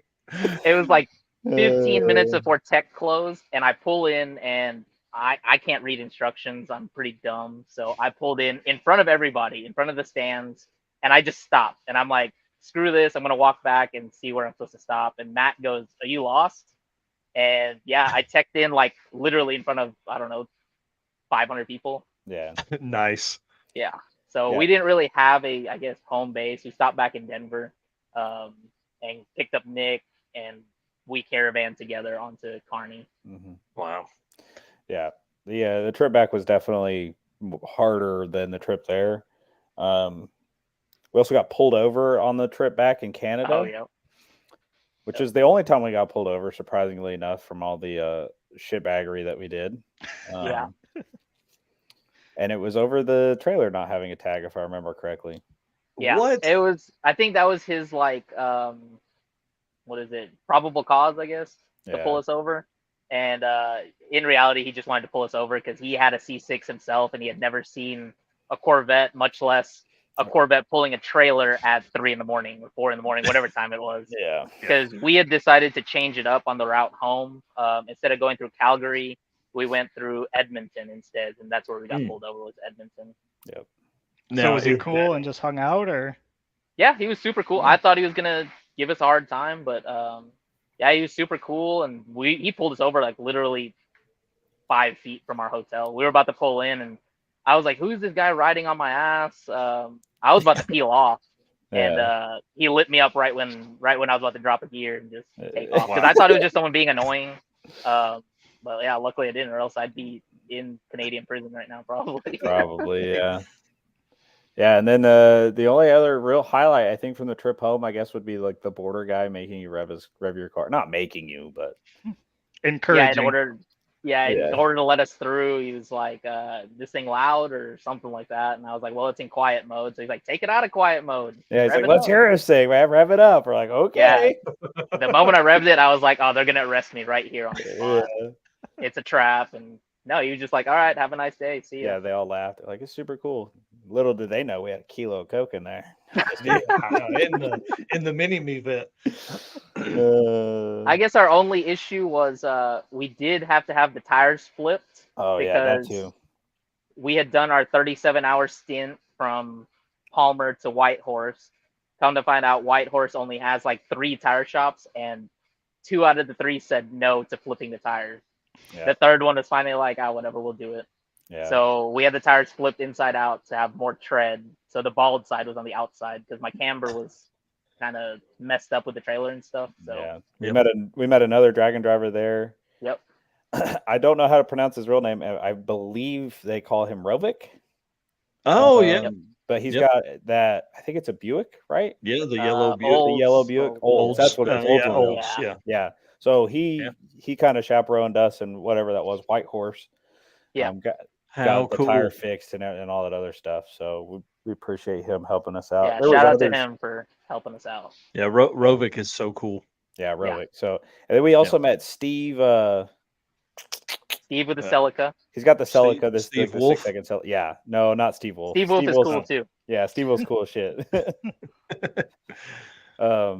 No, he's got a bottom 7 second or high 6 second. Groenick. Yeah, Groenick. Yeah, Steve Groenick. Yep. And then Chris with the kit car. Yeah, Factory 5. The Factory 5. 32 Coupe or something like that. Yeah. Oh, the turbo stick shift car. Yeah. Klein, yeah. Yeah, that's a neat car, and I love his pull behind teardrop setup. Mm-hmm. I think he just won an event in Canada, if I remember correctly. Yeah. I remember making post. Yeah. Yep. That's pretty neat. Well, cool. So you guys get to Rocky Mountain. You're still friends. Yeah. You're like, I mean, at what point does Chris jump in with somebody else for a day or two, or did you keep co-piloting with Phil? No. Day one, he got tired of me and hopped out and joined his wife. Sad face. No, I now have a very hectic Rocky Mountain Race Week schedule. Oh yeah. And it just doesn't jive with a racer schedule as much as I try to get it to. Because I would love to hang out with more racers during the week, but it's just too hard. Yeah, I can't. Yeah, so, you were done with vacation, then it's time to go to work. I mean, it was work the whole time, but yeah. I know. Yeah. It was the coolest work trip I've ever been on. I will add. But heck yeah.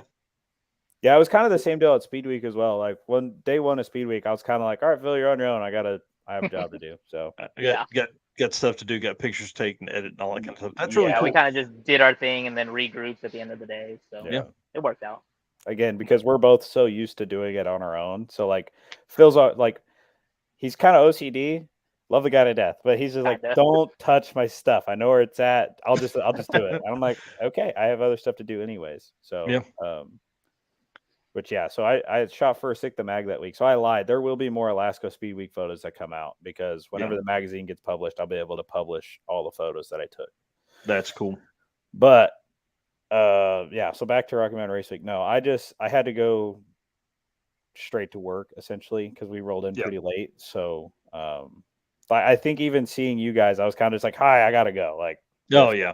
So yeah, don't touch my drumsticks. That's Phil, pretty much. Well, and I would think like, leading up to a trip like this, I mean, at the end of race week, I mean, I think you guys again, I've said it 5 times, more than 10,000 miles. That doesn't come without some kind of preparation ahead of time. Making sure like, hey, all the stuff we're probably going to need in the Mini-Me Corvette on the trailer out back, it's less than you think. Yeah, I honestly, up to the morning of, I was still prepping, and I actually took an extra day because, like I said, I did coder and stuff. I took an extra day, left a day later. The only things I packed that weren't normal were the spare tire. I don't normally carry that, and I carried 2 VP jugs full of 93. Wow. Other than that, I carried a fishing rod this time too. Yeah. Important things. Priorities. And did you catch dinner? Did you catch dinner one night? Get them. That's how.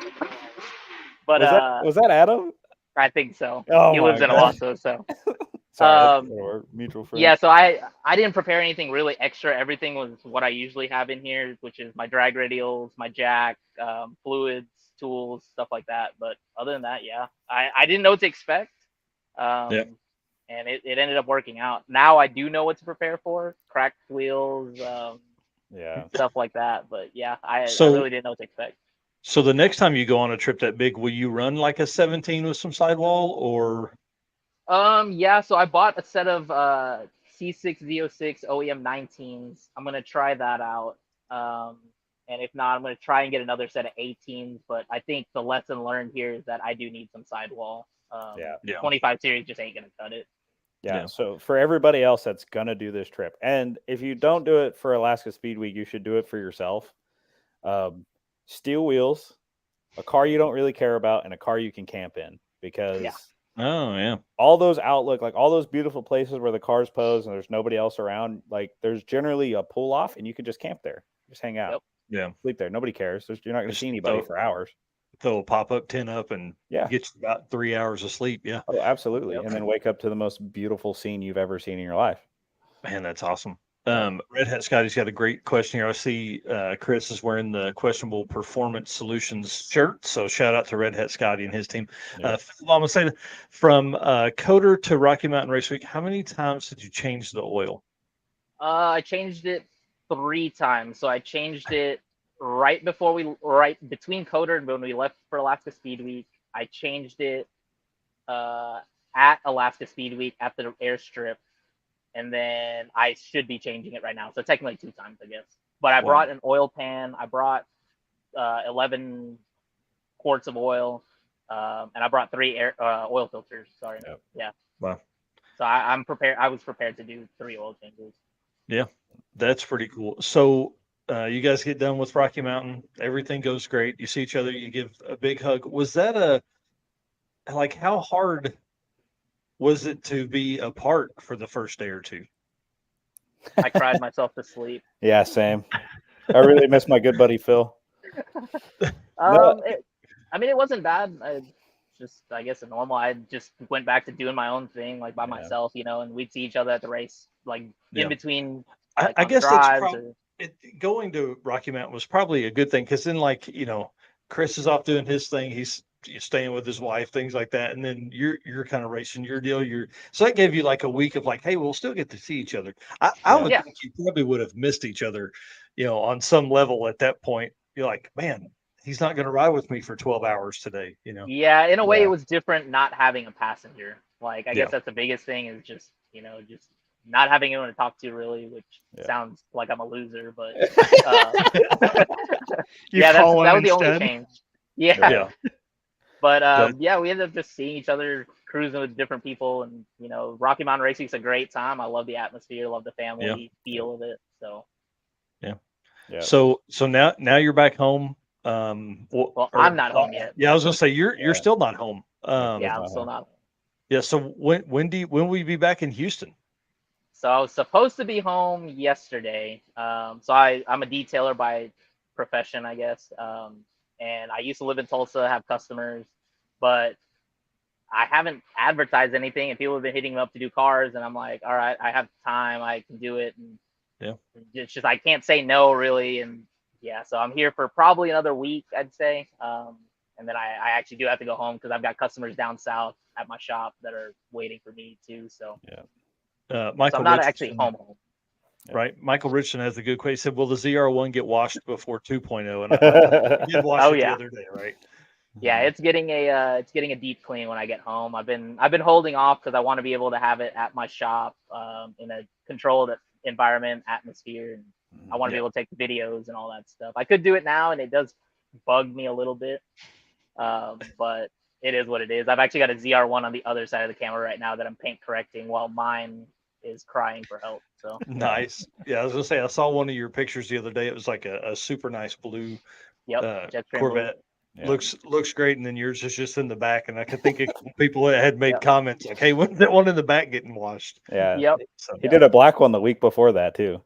Yep. Nice. I've done 2 ZR1s before mine. So wow, that's pretty cool. Well, guys, I want to say thank you. Who are some people you want to give some shout outs to? I mean, I want to give you a few minutes here to talk. Kind of, I don't know, free flow with what you want to say to anybody that's out there, and can you recommend this trip to someone else? Phil, you can go first. I guess really my biggest shout out, and I've said it on social media multiple times, is big thanks to Chris for coming along. I really don't think I could have done, or I know I couldn't have done the trip without him. Anywhere from just looking up food to looking at traffic ahead or looking for animals and stuff and keeping me entertained. Like, that was a real big help. And like I said, I'd do it again with Chris or with anyone else really, but Chris was probably the MVP, or definitely the MVP for the trip. Well, it helps when there's only one of us. So yeah, I mean, we only had each other. So, but other than that, I'd like to thank everyone in Alaska was super cool. All the staff at ARP, Michelle, the owner, Tim, everybody behind the scenes who helped out with putting the event together, Shaggy. Sure, I'm forgetting a bunch of other names, but all the people basically we met in Alaska were super cool. Made the experience one that I will never forget. Basically, they knocked it out of the park, showing us what Alaska is all about, and exceeded expectations, I'd say, for sure. That's cool. Yeah, they did awesome. Yeah, no, the Alaska crew was so freaking awesome to be around. Like I said, they really treated us well. Like they took us out. We did, like I said, we had a great time in Alaska. We'll be doing it again. Yeah. For sure. Other shout out to everybody that helped us on the way up and the way down. Like I said, Rovik, anybody that helped like locate tires or wheels, or we have the Swede that like welded the wheel for us. That's, I think, the one that was still on the car that we ended up driving the rest of the way back on. He welded that wheel. It's still on the car, yeah, or still it's still in service. Right. Which he did that for 2 cases of PBR. Well, he did one wheel for a case of PBR, and then we cracked another wheel, and so we're like, well, what's another case of PBR? And I got him the 2 biggest ones you could. Yeah. So like 2, I think 36 packs, I think they were. Oh yeah. Of course, Sig the Mag for helping me make that trip possible on my end. Other supporters of my program, Boost District's a huge one. Tick Performance, use Chris Story Photo as a code. I don't know what kind of discount it gives you, or if a discount at all, but it's definitely it's an affiliate code. It gave me 10% more. Oh well, that's because that's the part they pay me. And then of course I got to shout myself out, so I'll be in Houston pretty much the entire month of August, but the month of September is a hectic one, folks. We have LS Fest the beginning of September. We have SET. Then we have King of the Open Road Tucson. I will be there for that. So if you want photos, nice. Yep, Phil will be there as well. We're not riding together, but we should be. And then I have Duct Tape Drags, which goes right into Rocky Mountain Race Week 1.0. So I will be at all of those. 2.0. 2.0, sorry. Yeah, which 2.0. I'll be there as well, too. Yep, Phil will be at that as well. Sweet. So, and then I'd like to say, I think we're both doing Death Week, possibly. Yep, Death Week is on the schedule as well. Yep. And then ending it, I'll end my season probably with King of the Open Road in Ennis in November. Yeah, nice. Possibly thinking about Street and Yeet. Haven't decided yet. Man, I knew I liked you. Yeah. Just all over the place. I love it. Phil's on track for like 7 or 8 DragNDrives this year. Yeah, I'm gonna hit like 75,000 miles by the end of the year. Yeah, that's great. So I'm telling you, DragNDrive will change your life. Oh, yep. And then unofficial shout out, since they haven't sponsored us yet, but shout out to Red Bull. 3 Chris and I, gallons. Chris and I probably, we drank, I think, what was it, 90 cans? I think we counted the whole week. We were 3 to 4 cans a day. Yeah. Wow. For 20 something days. Yeah.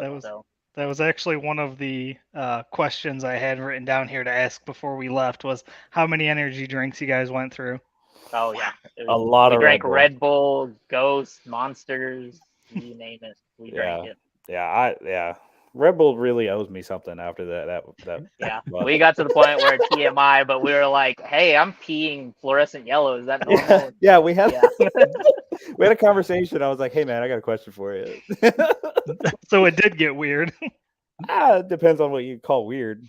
I don't know. We're both so normal. When the streams joined, did it get brighter? That's the question. It glue in the dark. If you were curious. Yeah.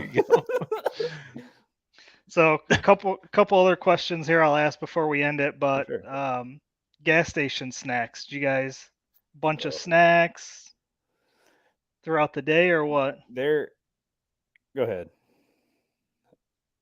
Oh, we can't hear you, Phil. Oh, we lost Phil's audio. Can't hear you. Oh, freaking Android doing Android stuff. If you had an iPhone, I'll take over for a second. So, gas station snacks. Phil is a large, different energy drink guy. All sorts of energy drinks. He likes the Ghosts, the whatevers. He likes gummy snacks. Found that out. We tried ketchup chips in Canada for the first time. They're disgusting. If you're from Canada and you think they're good, they're not. lots of random assortment things. We lived off Lunchables for a couple days because there was no food for a large portion of the drive, like a 20-something hour stretch. There was no restaurants open. And if they were restaurants, they were terrible restaurants that you shouldn't eat at. So we ate Lunchables for a couple days. There was a day where we I think my headset died. He's back. Yeah. Yeah, so lots of Lunchables. A lot of Red Bull, like more Red Bull than one or two people should. It sounds like a normal. Should have. Yeah. Yeah.